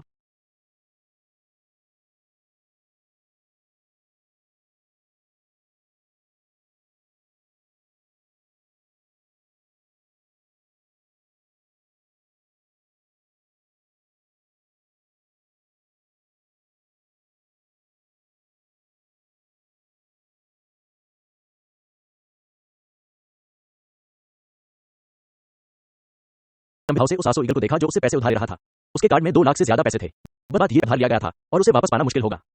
यदि आप अपना पेट थपथपाकर डोंगेंग वापस चले जाएं, तो मैं ये 2 मिलियन किससे मांगूंगा? लेकिन अपने लाओ अजूब जल्द से बाहर करने के लिए किन ये ने केवल दिल का दर्द सहा और चुपचाप एसो यंग को 2 मिलियन हस्तांतरित कर दिए। हस्तांतरण के बाद उन्होंने ये भी कहा, मास्टर एसो, अगर यह आपके लिए पर्याप्त नहीं है तो मुझे फिर से बताएं, मेरे पास अभी भी है। ईगल एसो ने संतोष के कंधे और कहा, किन जून, तुम बहुत अच्छे इंसान हो। ठीक है, तुम्हारी बहन, अगर तुम पैसे के साथ कुछ नहीं करती हो तो मैं तुम्हारे पूर्वजों की 18वीं पीढ़ी को बधाई दूंगा। किन ये ने केवल अपने दिल में रूप देने का साहस किया और कभी भी ऐसा कहने का साहस नहीं किया। तारो आसो के लिए जियांग शहर कुछ अधिकारियों के साथ व्यक्तिगत संबंध होना बहुत अच्छी बात है। जब तारो आसो से कुछ बातें कहने में मदद कर सकता है, तब तक इस मामले में हेरफेर की बहुत गुंजाइश है। कोई नहीं, लेकिन निवेश भाग कौन है जिसके निवेश के लिए है? जियांगन के अधिकारी ध्यान नहीं दे सकते। जियो जियो ने मोबाइल बैंक पर 6 मिलियन अतिरिक्त थे। उसमान आ गए। यदि इसे खेलना चाहते हैं तो मुझे आज जान खुशी होगी। एजल का चेहरा मत मार और उसने बार-बार अपना हाथ हिलाया। इसे भूल जाओ, वे आज क्या है, मैं इसके में याद करूंगा। तभी लाख बारह कार जो हवा को खींच रही थी, दहाड़ती हुई पीक प्लाजा की ओर लौट आई। लिन हुआन जैसे ही कार का दरवाजा खोलने ही वाला था कि बड़ी स्क्रीन पर रेस देख रही भीड़ ने उसे घेर लिया। एक रेसिंग उत्साही ने दहाड़ते हुए कहा, यार तुम बहुत शानदार हो, मुझे भी कुछ ट्रिक सिखाओ। मैं एक के रूप में आपकी पूजा करना चाहता हूँ। लिन चेशेन, छोटे भाई के लिए एक नाम पर हस्ताक्षर करें। मैं आपसे आपकी प्रशंसा। बिंदु वाली बिकनी एक सुंदर लाई। लिन हुआन, मैं तुमसे प्यार करता हूँ। मैं तुम्हें एक बंदर देना चाहता हूँ। एक और सुंदरी चिल्लाई, मैं तुम्हें बंदर भी देना चाहती हूँ। मैं तुम्हें बहुत सारे बंदर देना चाहती हूँ। कुछ लोग चले और कुछ ने वास्तविक कार्रवाई की। मैंने देखा कि वे फटनी और लिन हुआन की ओर दौड़ी, उनकी छाती को रगड़ते हुए, उनकी जांघों को छूते हुए और कोई जो लिन हुआन को चूमना चाहता था। लिन हुआन को खुशबू का एहसास हुआ, उसकी बाहों में कोमल मांस और उसका पूरा शरीर एकाएक बाहर निकल आया। जब उसकी नींद खुली तो वह जल्दी से फिर से कार में बैठ गया। नहीं, मेरा छोटा सा दिल अब और बर्दाश्त नहीं कर सकता। ये औरतें बहुत बेलगाम है। अगर तुम सच में मेरे छोटे मालिक के पास जाना चाहती हो तो एक एक करके आओ। यहाँ बहुत सारे लोग हैं और छोटा मालिक इसे संभाल नहीं सकता। अपने दिल में कुछ शब्द चिल्लाने के बाद लिन हुआन धीरे धीरे नशे में आ गया। क्या यह शक्तिशाली लोगों के साथ व्यवहार है? खैर, यह एहसास वाकई अच्छा है। अंत में जियो जियो आया और कट्टरपंथियों को भगा दिया। लिन हुआन उत्साह मिला, कार की चाबी लौटाते हुए कहा, कार अच्छी है। जियो जियो ने थोड़ा मुस्कुराते हुए कहा, कार कौशल बेहतर है। लिन हुआन ने अपनी नाक को छुआ और मुझे, चलो यहाँ एक दूसरे की तारीफ करना बंद करें। मुझे पैसे दो, मुझे किसी को जल्दी से वापस ले जाना है। मुझे लगा था कि तुम मुझसे पैसे मांगने की पहल नहीं करोगे। जियो जो ने लिन को नीचे था, तभी वे थोड़ी हैरान थी। लिन हुआन ने कल उचकाते हुए कहा, यह वह धन है जो मैंने अपनी ताकत से जीता है, क्यों नहीं? कुछ लोग जो सोए और यह करते थे, उन्होंने उसकी बातें सुनने के बाद आंखें मूंद लीं। मैंने कहा, यार क्या तुम इतना सीधा होना चाहते हो? मिस जियाओ कमाल की खूबसूरत है। जहां तक बात है कि क्या तुम्हें ऊपर आते समय पैसों की जरूरत पड़ेगी, तो तुम्हें ज्यादा संयमित रहना चाहिए। ये वे महिलाएं थी जो लिन से फिर से चीख पड़ी। वाह, जिस तरह से वह बोलता है वह बहुत सुंदर है। मुझे ये बहुत पसंद है। को तो अनियंत्रित पसंद है। जियाओ जियाओ को भी लिन हुआन के अनियंत्रित रूप का अच्छा प्रभाव पड़ा। एक आदमी के लिए यह सच होना चाहिए। यह केवल लोगों को परेशान करेगा। मुझे अपना कार्ड नंबर बताओ और मैं तुम्हें पैसे ट्रांसफर कर दूंगा। लिन हुआन ने एक बार कार्ड नंबर बताया और फिर कहा, बस मुझे 3 मिलियन ट्रांसफर कर दो। जियो जियो ने अपनी भौहें उठाई और थोड़ा आश्चर्यचकित होकर पूछा, क्यों? कोई कारण नहीं है। लिन हुआन ने उचकाते हुए अधीरता से कहा, यह केवल 3 मिलियन है, इससे अधिक अंक नहीं। इस समय लिन हुआन के बारे में जियो जियो की समझ थोड़ी गहरी हो गई है। यह आदमी बहुत अच्छा लगता है। ठीक है, मुझे मिल गया। लिन हुआन ने टेक्स्ट संदेश देखने के बाद ओके का इशारा किया। एक ही दिन में उसकी कुल संपत्ति $4 मिलियन बढ़ गई। यह कैसा अनुभव था? यह रूई पर पैर रखने जैसा है। शरीर तैर रहा है और मस्तिष्क थोड़ा चक्कर खा रहा है। जब वे बातें कर रहे थे, तंग भी पीक प्लाजा लौट आया। वह शर्म से भरे चेहरे के साथ आसो ईगल के पास आया और बोला, मैंने आपको निराश किया। एसो यंग ने अपना हाथ लहराया और बिना गुस्से के कहा, मिंग कांगजुन, अपने आप को दोष मत दो। तुम्हारा प्रतिद्वंद्वी बहुत मजबूत है और तुम्हारा प्रदर्शन पहले से ही बहुत अच्छा है। इन शब्दों को सुनने के बाद मिंग कांग जियांसी ने भावुकता से सिर हिलाया, फिर लिन हुआन की ओर देखने के लिए मुड़ा, जो कुछ ही दूरी पर था। उसकी आंखों में ठंडी, जानलेवा आभा चमक रही थी। शायद इस ठंडी रोशनी के कारण लिन हुआन भी अपनाया। कांसी लिन हुआ पल के लिए थक गई, फिर मिंग कांग जियांसी की ओर मोह बनाया और साथ ही अपने दिल में उपहास किया, धिक्कार है, क्या तुम्हें लगता है कि तुम सकुरागी फूलदाव हो जो अपनी आंखों से मार सकती हो? बड़ी बेवकूफ। मिंग की पुतलियां सिकुड़ गईं और उसके दिल में लिन हुआन के लिए नफरत से मिलने के बाद लिन हुआन ने वापस जाने की योजना बनाई, लेकिन उसके प्रशंसक फिर से इकट्ठा हो गए। जब वह आखिरकार भीड़ से बाहर निकला तो उसके चेहरे पर पहले से ही कई चमकीले लाल होठों के निशान थे। को रेडियो के बिजनेस कार्ड लिन हुआन जानना तक वह इन महिलाओं को बुलाने की हिम्मत है तो वाई टोपी पूरी तरह छुटकारा पा सकता है। यह सोचकर लिन हुआन जान खून खोल उठा। जब वह चला गया तो लिन हुआन ने फिर ड्राइवर और बस चुराने वाले आदमी को बीएमडब्ल्यू कार की पिछली सीट पर ढूंढ दिया और फिर वह जो मानरू को खोजने के लिए चला गया जो अपनी चाची के साथ उसका इंतजार कर रहा था। लिन हुआन ने अजीब तरीके से कहा, मुझे माफ करना मनरू, मैंने तुम्हें बहुत देर तक इंतजार करवाया। हालांकि कुछ लोगों को आश्चर्य हुआ कि लिन हुआन को वापस आने में इतना समय क्यों लगा। जो मानरू ने फिर भी अपना सिर हिलाया और कहा, कोई बात नहीं, क्या चोर पकड़ा गया। लिन हुआन ने इशारा करते हुए कहा, यह कार की पिछली सीट पर है। बंटवारे के बाद मध्यम आयु वर्ग की चाची ने स्वाभाविक रूप से लिन हुआन को धन्यवाद दिया। फिर लिन हुआन ने फिर से पुलिस को बुलाया और पुलिस द्वारा दोनों दोस्तों को पुलिस स्टेशन भेजने के बाद वह और जो मानरू हुईदोंग इंटरनेशनल के अपार्टमेंट में लौट आए। जैसे वह घर में था, लिन हुआन को उस विश्वविद्यालय के मेट वांग मेंग का फोन आया। जिया लिन बाहर और अपने साथ ड्रिंक कर। वांग मेंग एक प्रोग्रामर है जो जियांग हुआन आया और कहा, ठीक है, कहां जाए। वांग मेंग ने कहा, नाइट बार मेरी कंपनी के नीचे ही है और मैं यह प्रक्रिया पूरी करने के बाद वहां जाऊंगा। ठीक है, मैं कहूं। लिन हुआन जानता था कि वांग मेंग एक मेहनती प्रोग्रामर था और इतनी देर रात ओवरटाइम काम करना सामान्य बात थी। फोन रखने के बाद लिन हुआन ने अपना काला सूट उतार दिया और आरामदायक कपड़े पहन लिए। फिर नीचे चला गया और वांग मेंग के मोह में रात के बार में चला गया। बार में प्रवेश करने के बाद लिन हुआन ने बार में बैठने के लिए एक जगह चुनी, एक गिलास डेप्थ बम का ऑर्डर दिया और पहले पी लिया। जब वह शराब पीते हुए वांग मेंग का इंतजार कर रहा था तो एक खूबसूरत महिला जो लगभग 30 साल की लग रही थी अचानक उसके पास बैठ गई। इस महिला ने काले रंग का लो कट इवनिंग गाउन पहना हुआ है, हाथ में चमकीला सिल्वर कुन बैग पकड़े हुए है। उसका चेहरा सुंदर, भरा हुआ, पतला पैर, करामाती और सेक्सी है। लिन हुआन तुरंत आश्चर्यचकित हो गया। यदि झाओ क्विंग उच्च शीतलता की देवी है, लो बिंग्यान 9 स्वर्गों की परी है और जियो जियो आकर्षक छोटी परी है, तो आपके सामने यह महिला एक अद्वितीय स्टनर है जिसे लोग निगलने के लिए इंतजार नहीं कर सकते हैं। नेक स्वभाव के पूरे नंबर, भरे हुए बदन के पूरे नंबर, खूबसूरत चेहरा भी पूरे नंबर। और लिन हुआन ने देखा कि इस महिला ने अपने बाएं हाथ में पाटेक फिलिप नॉटिलस सीरीज की हीरे जड़ित घड़ी पहनी हुई थी। उसके गले में जो प्लेटिनम का हार था उस पर लगा नीलम 20 कैरेट का था। अगर यह असली है तो इस महिला की कुल संपत्ति बेहद डरावनी होगी। तो लिन हुआन थोड़ा हैरान हो गया। उसके जैसी महिला, क्या उसे इस समय शीर्ष शक्ति के बिस्तर पर नहीं लेटना चाहिए था। वह अकेले बार में क्यों भाग गई।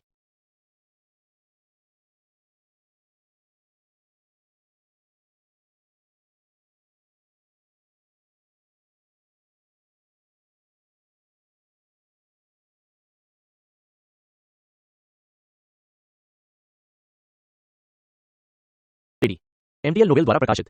मुझे नहीं पता कि आज रात के चैरिटी डिनर में भाग लेने के बाद हान युन का मूड खराब क्यों हो गया।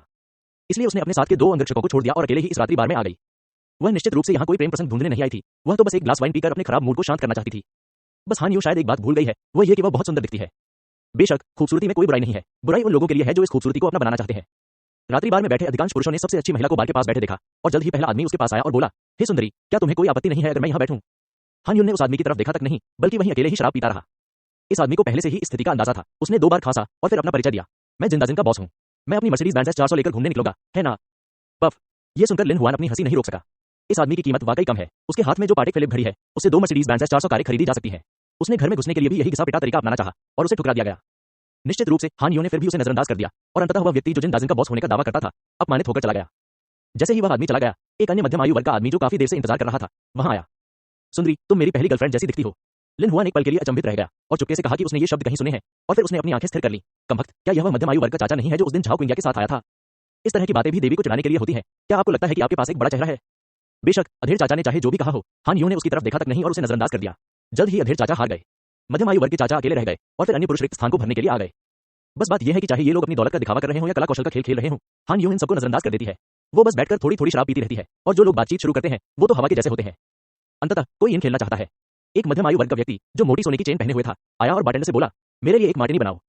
बार्टेंडर ने सिर हिलाया और कहा, ठीक है सर, जब मैं इस महिला के लिए मार्गरीटा बना लूंगा तो मैं मार्टिनी बनाने में आपकी मदद करूंगा। सुनहरी चेन वाले व्यक्ति ने बिना कुछ बोले सिर हिला दिया और हान यू से बातचीत शुरू करने की कोशिश नहीं की। हालांकि लिन हुआन को यह सुनकर थोड़ी हैरानी हुई, लेकिन उसने इसकी परवाह नहीं की। उसने शराब पी, समय देखा और चुपके से पूछा, यह पोता वांग मेंग यहाँ क्यों नहीं है। इस समय लिन हुआन ने अचानक बार्टेंडर को मार्गराइट में कुछ सफेद पाउडर मिलाते हुए देखा।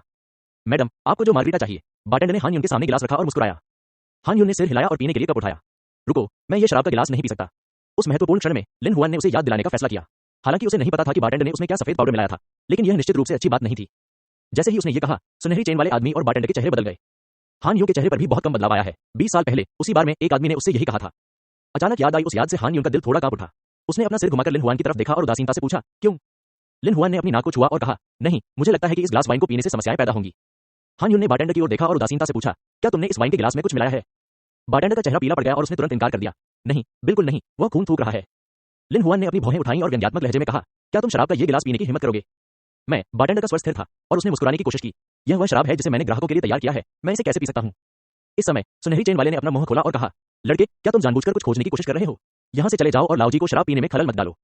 हाँ, लिन हुआन ने सिर हिलाया और मुस्कुराया। वह समझ गया कि यह बार्टेंडर गोल्डन चेन मैन को जानता है और बार्टेंडर को अभी गोल्डन चेन मैन ने उकसाया था। सोने की चेन वाले आदमी ने गुस्से से कहा, हंसने की हिम्मत, विश्वास करो या नहीं, मैंने तुम्हें बाहर निकाल दिया। शराब के गिलास ने दवा का काम किया, क्योंकि जब तक वह अविश्वसनीय रूप से सुंदर महिला शराब का गिलास पीती रही, वो उसे पास के होटल में ले जा सकता था। ये सोचकर कि इतनी खूबसूरत औरत उसके पेट के नीचे लेटी है और उसे जो चाहे करने दे रही है, सोने की चेन वाले आदमी का खून खौल उठा। हालांकि इस अद्भुत योजना को लिन हुआन ने देख लिया। लिन हुआन ने कंधे उचका दिए और चेहरे पर मुस्कान लाते हुए कहा, ये इन खेलने के लिए नहीं है, इसके बजाय और जोर से खेलना चाहते हो। सुनहरी चेन वाले ने लिन हुआन की नाक की ओर इशारा किया और शाप दिया, लड़के तुम आज मरने के लिए दृढ़ हो, है ना? ठीक है चाचा, मैं तुम्हें संतुष्ट करूंगा। आवाज गिरते ही सुनहरी जंजीर वाले ने मेज पर जोर से थप्पड़ मारा और डेक से काले कपड़े पहने 4 हटे कट्टे आदमी उतर आए। सबने एक साथ लिन हुआन की तरफ देखा और जब तक सुनहरी जंजीर वाला हुक्म देता वे ऐसा करते रहे। अब तक हान यूं को भी इसमें बारीकियां समझ आ गई थी। वह जानती थी कि लिन हुआन अपना भला कर रहा है, इसलिए उसने थोड़ी चिंता के साथ लिन हुआन से कहा, तुम उन्हें हरा नहीं सकते, तुम्हें चले जाना चाहिए। लिन हुआन ने सहज भाव से पूछा, अगर मैं चला जाऊं तो तुम क्या करोगे? हान यून ने अपना सिर हिलाया, तुम्हें मेरी परवाह नहीं है। लिन हुआन ने अपनी नाक को छुआ और कहा, जब से मैं मिला हूं मैं इसका ख्याल रखूंगा। लिन हुआन की बात सुनकर हान यूं का दिल फिर से कांप उठा। उसने अचानक सोचा, जियाओ युआन, क्या तुम वापस आ गए? शायद शराब के प्रभाव के कारण हान यूं को अब लगता है कि लिन हुआन उस आदमी की तरह है जिसके बारे में वह सोच रही थी। सोने की चेन वाला अब और बर्दाश्त नहीं कर सकता। साले, जिस औरत को मैं भिगोना चाहता हूं उसमें दखल देने की हिम्मत कर रहा है, जिंदगी से थक गया है क्या? सो वह चिल्लाया, उसे मेरे लिए बाहर निकालो। हाँ बॉस। आदेश प्राप्त करने के बाद काले कपड़े पहने 4 बड़े आदमी एक ही समय में लिन हुआन को पकड़ने के लिए आगे बढ़े। नाइट बार में पुराने ग्राहकों के लिए यह दृश्य पहले से ही जाना पहचाना है। सुनहरी चेन वाला आदमी बार मालिक का छोटा भाई है, उसके अंगरक्षकों ने और भी लोगों को बाहर निकाल दिया है और लिन हुआन भी इससे अलग नहीं है। यह अफसोस की बात है कि इस बार गोल्डन चेन मैन लिन हुआन से टकरा गया। लिन हुआन अचानक खड़ा हुआ और अपने दाहिने पैर से सीधे एक आदमी के पेट के निचले हिस्से पर लात मारी। बूम! काले कपड़े पहने व्यक्ति ने आवाज सुनकर उल्टा उड़ान भरी और जब वह नीचे उतरा तो वह 3 मीटर से अधिक दूर उड़ चुका था। हिस! यह दृश्य देखकर कोई ठंडी हवा लेता रहा। लिन हुआन न तो लंबा था और न ही ताकतवर और वह एक कमजोर विद्वान जैसा लग रहा था, लेकिन किसने सोचा होगा कि वह 160 से 70 किलो वजन वाले आदमी को 3 मीटर दूर लात मार सकता है? इसके लिए कितनी ताकत की जरूरत होगी? राक्षस! यह आदमी निश्चित रूप से राक्षस है। लिन हुआन की किक ने जिन लियान नान और अन्य 3 बड़े लोगों को डरा दिया और हान यूं को भी आश्चर्यचकित कर दिया। जैसे ही सुंदर आंखें बहीं, हान यूं ने फिर से लिन हुआन को देखा। इस युवक के नैन नक्श अच्छे हैं, हालांकि वह ज्यादा सुंदर नहीं है, फिर भी वह बहुत अच्छा दिखता है। उसके साफ सुथरे और छोटे बाल हैं। उसने ऊपरी शरीर पर एक सस्ती लेकिन अच्छी फिटिंग वाली सफेद टी शर्ट और निचले शरीर पर एक सफेद टी शर्ट पहनी हुई है। उसने नीली जीन्स और पैरों में सफेद स्नीकर्स पहने हैं, बिल्कुल किसी बड़े पड़ोस के लड़के की तरह। यह युवक वास्तव में उस समय के जियाओ युआन जैसा दिखता है। हान यून ने अपने दिल में एक आह भरी और फिर धुंधली आंखों से लिन हुआन को देखती रही। उसके बगल में कोई नहीं था। मैं इसे रगड़ रहा हूं, क्या यह खूबसूरत महिला युवा मालिक से प्यार नहीं करती? लिन हुआन ने हान यूं के अजीब व्यवहार को देखा और गर्व महसूस करना शुरू कर दिया। पता चला मेरा आकर्षण इतना बड़ा है। भाड़ में जाओ। एक आदमी जो जागा उसने पहले धाड़ लगाई, फिर लिन हुआन की छाती पर मुक्का मारा। लिन हुआन ने चिल्लाना बंद कर दिया, आगे बढ़कर प्रतिद्वंद्वी की मुट्ठी पकड़ ली और फिर उसे बाहर निकाल दिया। बूम! काले आदमी को बगल से बाहर धकेल दिया गया। शेष 2 काले कपड़े पहने बड़े आदमी एक दूसरे की ओर देखने लगे और एक दूसरे से नजरें मिलाने लगे। बिग हान ने कहा, पहले तुम जाओगे या मैं? बड़े आदमी बी ने अपना मुंह सिकोड़ लिया, सब एक जैसे हैं। खैर, उन्हें हवा में लात मारनी ही होगी। आदमी ने आह भरते हुए कहा, तो फिर मैं पहले जाऊंगा। बिग हान ने सम्मानपूर्वक कहा, भाई अच्छी तरह से जाओ, भाई जल्द ही तुम्हारे साथ आएगा। जटिल नेत्र संपर्क पूरा होने के बाद बिग मैन ने लिन हुआन की ओर इस आभा के साथ दौड़ा कि हवा उदास है और पानी ठंडा है, मजबूत आदमी चला गया है और कभी वापस नहीं आएगा। अगले ही क्षण बिग मैन ने हवा में एक सुंदर परवलय बनाया और 3 मीटर दूर खुले स्थान पर गिर गया। यह देखकर बिग हान ने जटिल विचारों के साथ अपने पैर पटके और लिन हुआन की ओर दौड़ा। लिन हुआन ने अपनी भौहें उठाई और चुपके से कहा, अरे मैं भाई के रोलर कोस्टर की सवारी करना चाहता हूं, है ना? भाई तुम्हें सवारी नहीं करने देगा। इस बार लिन हुआन ने अपनी चाल को किकिंग से स्वीपिंग में बदल दिया और सीधे बिग मैन बी को जमीन पर गिरा दिया। फिर उसने अपना पैर उठाया और बिग मैन बी पर फिर से कदम रखा। ऐसा करने के बाद लिन हुआन ने अपने हाथों से ताली बजाई और सुनहरी चेन वाले आदमी पर चिल्लाया, और कौन? जमीन पर लेटे हुए बड़े आदमी भी बिना आंसू के रोना चाहते थे। स्क्रिप्ट इस तरह नहीं लिखी गई है। सुनहरी चेन वाला आदमी लिन हुआन की ताकत से डर गया और एक कदम पीछे हट गया और उसकी आवाज थोड़ी कांप रही थी। तुम क्या करना चाहते हो? खिलवाड़ मत करो, ये बार मेरे भाई का है। अगर तुमने खिलवाड़ करने की हिम्मत की तो मैं तुम्हें इसे बाहर फेंकने दूंगा। अरे मैं बहुत हिंसक हूं। लिन हुआन सुनहरी चेन वाले आदमी को मारने ही वाला था। इसी समय एक अधेड़ उम्र का आदमी जिसकी उम्र 5 साल और कद 3 इंच मोटा था, अपने हाथों में डंडे लिए दर्जनों गुंडों को लेकर आया और चलते हुए चिल्लाया, कौन मेरे भाई को धमकाने की हिम्मत कर रहा है? यह आवाज सुनकर सुनहरी चेन वाले के चेहरे पर खुशी की लहर दौड़ गई। उसने लिन हुआन की नाक की ओर इशारा करते हुए गाली दी, तुम मर गए, मैं तुम्हें बता दूंगा, तुम मर गए। लिन हुआन ने भौहें चढ़ाई, पैर उठाया और सुनहरी चेन वाले को जमीन पर पटक दिया। बात खत्म होने के बाद वो सुनहरी चेन वाले पर कई बार पैर रखना नहीं भूला और साथ ही बुदबुदाया, मैंने तुमसे कहा था नाटक करो, नाटक करो, अब तुम बेवकूफ हो। लानत है, सोने की चेन वाला अंधा हो गया है, उसका भाई भी अंधा हो गया है और सेना आ गई है। इस युवक ने इतना घमंडी होने की हिम्मत कैसे की? क्या वह दिमागी तौर पर विकलांग है? बेशक लिन हुआन दिमागी तौर पर मरा हुआ नहीं है। सच कहूं तो अगर वो यहाँ होता तो इन दर्जनों लोगों को नजरअंदाज ही करता। इतनी बड़ी भीड़ का क्या, ये तो बस एक भीड़ है। लेकिन अब लिन हुआन के पीछे हान यूं है और उसे यकीन नहीं है कि वह लड़ाई के बाद उसकी सुरक्षा की गारंटी दे सकता है। ये सोचते हुए लिन हुआन ने एक कुर्सी उठाने के लिए अपना हाथ बढ़ाया और फिर उसे सुनहरी चेन वाले पुरुष भाई की दिशा में फेंक दिया। अरे कुर्सी से सावधान रहो। सोने की चेन वाला पुरुष भाई और उसके गुंडे एक पल में पलट गए। इस अवसर का लाभ उठाते हुए लिन हुआन ने हान यूं की कोमलता को पकड़ लिया और बाहर भाग गया। क्या? इस अचानक कार्रवाई से हान यूं चिल्लाया, तुम मुझे क्यों खींच रहे हो? लिन हुआन दौड़कर बोला, बेशक ये तुम्हें भागने के लिए खींच रहा है।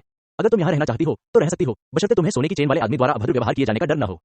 हान यून कुछ देर के लिए अवाक रह गई और वह ये भी जानती थी कि अगर वह रुकी तो दुर्घटनाओं की बहुत संभावना होगी, लेकिन उसे लंबे समय से किसी पुरुष ने नहीं पकड़ा था। हालांकि लिन हुआन की ताकत, शरीर और फुर्ती तीनों खूबियां काफी बढ़ गई हैं, फिर भी वो ऊंची एड़ी वाली एक महिला के साथ दौड़ रहा है। 1 मिनट बाद ही लाठी लिए वो छोटे भाई उसके पीछे दौड़ पड़े। ये रास्ता नहीं है। लिन हुआन थोड़ा चिंतित था। वह नहीं चाहता था कि उसके पीछे दर्जनों गुंडे उसे पकड़ लें। उसे कोई रास्ता ढूंढना था। इस समय हान यून ने हौंसते हुए कहा, मैं भाग नहीं सकता। उसे आमतौर पर लाड़ प्यार दिया जाता है और वह इसकी आदी है। उसने इतना कठिन व्यायाम कब किया है, इसलिए कुछ देर के लिए उसकी सांस फूलने लगी थी। लिन हुआन असहाय होकर रुक गया और फिर हान यूं से कहा, सुंदरता उन लोगों द्वारा पकड़े जाने से बचने का केवल एक ही तरीका है। क्या रास्ता? हान यून ने हौंसते हुए पूछा। लिन हुआन ने गंभीर भाव से कहा, मैं तुम्हें अपनी बाहों में लेकर दौड़ूंगा। हान यूं अचानक थोड़ा घबरा गई। उसके लिए तो किसी अजनबी आदमी का गले लगना ही बहुत ज्यादा है, फिर किसी अजनबी आदमी से गले लगना तो और भी ज्यादा। जैसे ही वह सिर हिलाकर मना करने वाली थी, तभी बदमाश उसके सामने आ खड़े हुए। माफ करें। ये कहने के बाद लिन हुआन ने हान यूं की आपत्ति को नजरअंदाज कर दिया और उसे क्षैतिज रूप से गले लगा लिया, और फिर लिन हुआन पूरी ताकत से भाग गया। इस समय शारीरिक शक्ति, चपलता और ताकत में वृद्धि ने असर दिखाया। लिन हुआन किसी व्यक्ति को अपनी बाहों में भी पकड़ लेता तो भी उसकी गति अत्यंत भयानक स्तर पर बनी रहती। 2 या 3 किलोमीटर दूर भागने के बाद लिन हुआन ने पीछे मुड़कर देखा तो पाया कि उसके पीछे वाला पीछा करने वाला गायब हो गया था। हान यून ने लिन हुआन की ओर देखा जो हौंफ रहा था, और धीरे से पूछा, क्या अब तुम मुझे नीचे उतार सकते हो? लिन हुआन दंग रह गया और फिर उसने हान यूं को थोड़ा अनिच्छा से नीचे रखा। माफ करना सुंदरी, बस बुरा मान गया। हान यूं के साथ अभी दौड़ने का एहसास बहुत ही अद्भुत था। चाहे वो हाथों का कोमल और मुलायम स्पर्श हो या छाती पर मोटा और दृढ़ एहसास, इसने लिन हुआन को एक ऐसा आकर्षण दिया जो उसने पहले कभी अनुभव नहीं किया था। हान यून ने अपना सिर झुकाया और अपनी काली शाम की पोशाक को ठीक किया और बिना किसी भाव के कहा, यह ठीक है, स्थिति अभी विशेष थी, मैं समझ सकती हूँ। लिन हुआन ने सिर हिलाया और कहा, ठीक है, आप मुझे दोष मत दीजिए। बहुत देर हो चुकी है, आप कहाँ रहते हैं, क्या मैं आपको वापस भेज दूं? हान यून ने लिन हुआन को अजीब भाव से देखा और कहा, क्या यह आपके सच्चे विचार हैं? लिन हुआन अचंभित रह गया, फिर सिर हिलाया और बोला, हाँ, मुझे बस चिंता है कि तुम बाहर सुरक्षित होगे, इसलिए मैं तुम्हें घर भेजना चाहता हूँ। अगर तुम्हें कोई आपत्ति है तो इसे भूल जाओ। हान यूं की खूबसूरत आंखें लिन हुआन के शरीर पर घूमती रहीं। थोड़ी देर बाद उसने कहा, मैं अभी घर नहीं जाना चाहती, तुम मेरे साथ कुछ और ड्रिंक्स क्यों नहीं लेते? ये सुनने के बाद लिन हुआन दंग रह गया और फिर उसने तुच्छता से सोचा, उसने वास्तव में मुझे पीने के लिए आमंत्रित किया था, क्या वह मुझे भिगोना नहीं चाहती थी? लेकिन लिन हुआन ने तुरंत इस विचार को खारिज कर दिया। उसे अभी भी अपने बारे में अपेक्षाकृत वस्तुनिष्ठ समझ थी। उसके पास न तो पैसा था और न ही रंग। दूसरी पार्टी जैसी शानदार खूबसूरत लड़की उसे क्यों अपनाना चाहेगी? पहले बता दूं, मैं ज्यादा शराब नहीं पीता। अभी नाइट बार में मैंने 2 डेप्थ बम पिए, इसलिए अब मैं पहले से ही 3 पॉइंटर्स हूं। स्वाभाविक रूप से लिन हुआन सुंदरता के सक्रिय निमंत्रण को अस्वीकार करने के लिए अनिच्छुक था, लेकिन उसे पहले दूसरे पक्ष को टीका देना था, और अगर समय आया तो यह बदसूरत होगा। हान यून ने सिर हिलाया और कहा, खैर, मेरी पीने की क्षमता अच्छी नहीं है। जैसे ही लिन हुआन कुछ कहने वाला था, अचानक उसके शरीर पर रखा फोन बज उठा। अरे लिन हुआन, तुम्हारा बच्चा कहाँ गया? कॉल का जवाब देने के बाद रिसीवर से वांग मिंग की उग्र आवाज आई। लिन हुआन ने अजीब तरह से मुस्कुराते हुए कहा, वह मेंग जी, मुझे लगता है कि मैं आज रात तुम्हारे साथ नहीं पी सकता। क्या हुआ? वांग मिंग सुनकर हैरान रह गया। लिन हुआन ने शर्मिंदा होकर कहा, मैंने नाइट बार के मालिक के भाई को पीटा। वांग मिंग घबरा गया। नाइट बार का मालिक एक अश्वेत और श्वेत व्यक्ति है। लिन हुआन ने तो अपने भाई को भी पीटा था, क्या यह सब करने लायक है? अभी वांग मिंग ने चिंतित होकर कहा, मैं भाड़ में जाओ। मैंने कहा था कि यह आपदा के दृश्य जैसा दिखता है, तो तुम बच्चे जल्दी करो और भाग जाओ। मुझे बताने के लिए तुम्हें यात्रा खर्च की आवश्यकता है। लिन हुआन ने अपनी नाक को छुआ और कहा, मैं ठीक हूँ, चिंता मत करो। वांग मिंग ने फोन पर चिंतित होकर कहा, ठीक है, अगर आपको कुछ करना है तो आपको मुझे बताना होगा। चलो भाइयों, हम एक जैसे होने चाहिए। वांग मिंग के शब्दों को सुनने के बाद लिन हुआन बहुत भावुक हो गया। चिंता मत करो, मैं तुम्हें किसी और दिन पीने के लिए ढूंढ दूंगा। फोन रखने के बाद लिन हुआन ने हान यून से कहा, हम पीने के लिए कहाँ जाएंगे? सोहो बार, वहां का माहौल अच्छा है। हान यून ने गहरी सोच में कहा। लिन हुआन ने इशारा करते हुए कहा, ठीक है। सोहो बार में जाने के बाद उन्होंने बैठने के लिए एक बॉक्स चुना और फिर हान यून की पसंद के अनुसार 2 मार्गरीटा, 2 मार्टिनी और लेडी इन पिंक के 2 गिलास का ऑर्डर दिया। दोनों के गिलास टकराने के बाद लिन हुआन ने पूछा, हमें सुख दुख साझा करने वाला माना जा सकता है, लेकिन मुझे नहीं पता कि आपका नाम क्या है। क्या यह अशिष्टता नहीं है? हान यून मुस्कुराई और बोली, मैं तुमसे कुछ साल बड़ी हूँ, इसलिए मुझे मेरी बहन कहो। लिन हुआन ने आश्चर्यचकित होने का नाटक करते हुए अपनी नाक को छुआ और कहा, लेकिन मुझे लगता है कि आप एक 20 वर्षीय लड़की की तरह हैं। हान यून को लिन हुआन के शब्दों से खुशी हुई। छोटे भाई, तुम्हारा मोह बहुत मीठा है, लेकिन मेरी बहन इस साल पहले से ही 35 साल की हो गई है। लिन हुआन ने अफसोस के साथ कहा, तो फिर तुम्हें शादी कर लेनी चाहिए, है ना? हान यून का चेहरा काला पड़ गया और वह फुसफुसाई, खैर, मैं शादीशुदा हूँ। लिन हुआन ने हान यून की अचानक धुंधली हो गई अभिव्यक्ति पर ध्यान नहीं दिया। खैर, जीजाजी का भाग्य वास्तव में अच्छा है, उन्होंने अपने पिछले जन्म में आकाशगंगा को बचाया होगा। वह कई सालों से मर चुका है। ये कहने के बाद हान यून ने ऊपर देखा और मार्गराइट का एक पूरा गिलास पी लिया। माफ करना, मैंने गलत बात कह दी। लिन हुआन ने आह भरी और अब उसे अंततः समझ में आया कि हान यून इतनी देर से बार में ड्रिंक करने क्यों आया था। माहौल अचानक भारी हो गया। अगली बार हान यून ने एक घूंट पी लिया। शर्मिंदगी से बचने के लिए लिन हुआन ने भी एक घूंट पी लिया। ड्रिंक खत्म होने पर लिन हुआन को याद नहीं रहा कि उसने कितना पी लिया था। लिन हुआन ने समय देखा और पाया कि सुबह के 2 बज चुके थे, इसलिए उसने चक्कर खाते हुए कहा, बहन, बहुत देर हो गई है, क्या हम वापस चलें? हान यून ने धुंधली आंखों से लिन हुआन को देखा और कहा, जियो युआन, मेरे साथ एक और ड्रिंक लो। लिन हुआन ने सिरदर्द से अपनी कनपटियां रगड़ी और व्यंग्यात्मक मुस्कान के साथ कहा, बहन, मैं जियाओ युआन नहीं हूं, मेरा नाम लिन हुआन है। यह छठी बार है जब उसने हान यून से जियाओ युआन नाम सुना है। उसे असहजता इस बात से होती है कि हान यून उसे जियाओ युआन ही समझता है। यदि और कुछ नहीं तो जियाओ युआन वह व्यक्ति होना चाहिए जो कई वर्षों से मर चुका है ना? हान यून पहले से ही नशे में थी। उसने लिन हुआन को स्नेह से देखा और कहा, जियो युआन, तुमने मुझे क्यों छोड़ा और क्यों? लिन हुआन भी आधे नशे में था। वह लड़खड़ाता हुआ उठा, हान यून के पास गया और उसे उठाने में मदद करते हुए बोला, ठीक है, मैं जियाओ युआन हूं, मैं तुम्हें छोड़कर नहीं जाऊंगा, चलो अब घर चलते हैं, ठीक है? हान यून ने अपना सिर लिन हुआन की छाती के सामने दबा दिया और खुशी से कहा, ठीक है, चलो घर चलते हैं। बिल खरीदने और बार से बाहर आने के बाद लिन हुआन हान यून को घर ले जाने के लिए टैक्सी लेना चाहता था, लेकिन उसके पूछने पर भी हान यून ने यह नहीं बताया कि वह कहां रहती है। हताश होकर लिन हुआन को उसे एक स्वीट खोलने के लिए पास के एक 5 सितारा होटल में ले जाना पड़ा। कमरे में प्रवेश करने के बाद लिन हुआन ने हान यून को बिस्तर पर रखने के लिए संघर्ष किया और फर्श पर बैठने से पहले उसकी ऊंची एड़ी के जूते उतारने में मदद की। मूल रूप से लिन हुआन 8 मिनट तक नशे में था, लेकिन अभी उसने हान यून को पूरे रास्ते चलने में मदद की। चलने और हवा चलने से उसके शरीर में जो नशा सुप्त था वह तुरंत फट गया। थोड़ी देर जमीन पर बैठने के बाद लिन हुआन ने खुद को खड़ा होने के लिए तैयार करना चाहा, लेकिन जब वह अकेला था तो वह फिर से नशे में धुत होकर अपने सिर में घुस गया। तड़क, जैसे ही लिन हुआन ने अपना शरीर झुकाया, वह बड़े बिस्तर पर गिर पड़ा और फिर वह अचंभित होकर सो गया। नींद में लिन हुआन को थोड़ी गर्मी और सूखापन महसूस हुआ और सहज प्रवृत्ति से उसने अपने कपड़े उतार दिए और फिर उसने महसूस किया कि एक मोटा महिला शरीर उसकी बाहों में रेंग रहा है। आधा सोया हुआ और आधा जागा हुआ लिन हुआन ने अपने हाथों को ऊपर और नीचे किया, मोटे शरीर को लापरवाही से सहलाया और खोजा, और जल्द ही दूसरे पक्ष ने उत्साहपूर्वक प्रतिक्रिया देना शुरू कर दिया। अंततः लिन हुआन ने महसूस किया कि एक महिला उसके शरीर पर सवार हो गई है और उस पर लगातार दौड़ने लगी है, लगातार मांग करती हुई। 1 बार, 2 बार, 3 बार। अंततः हवा रुक गई और बारिश भी रुक गई।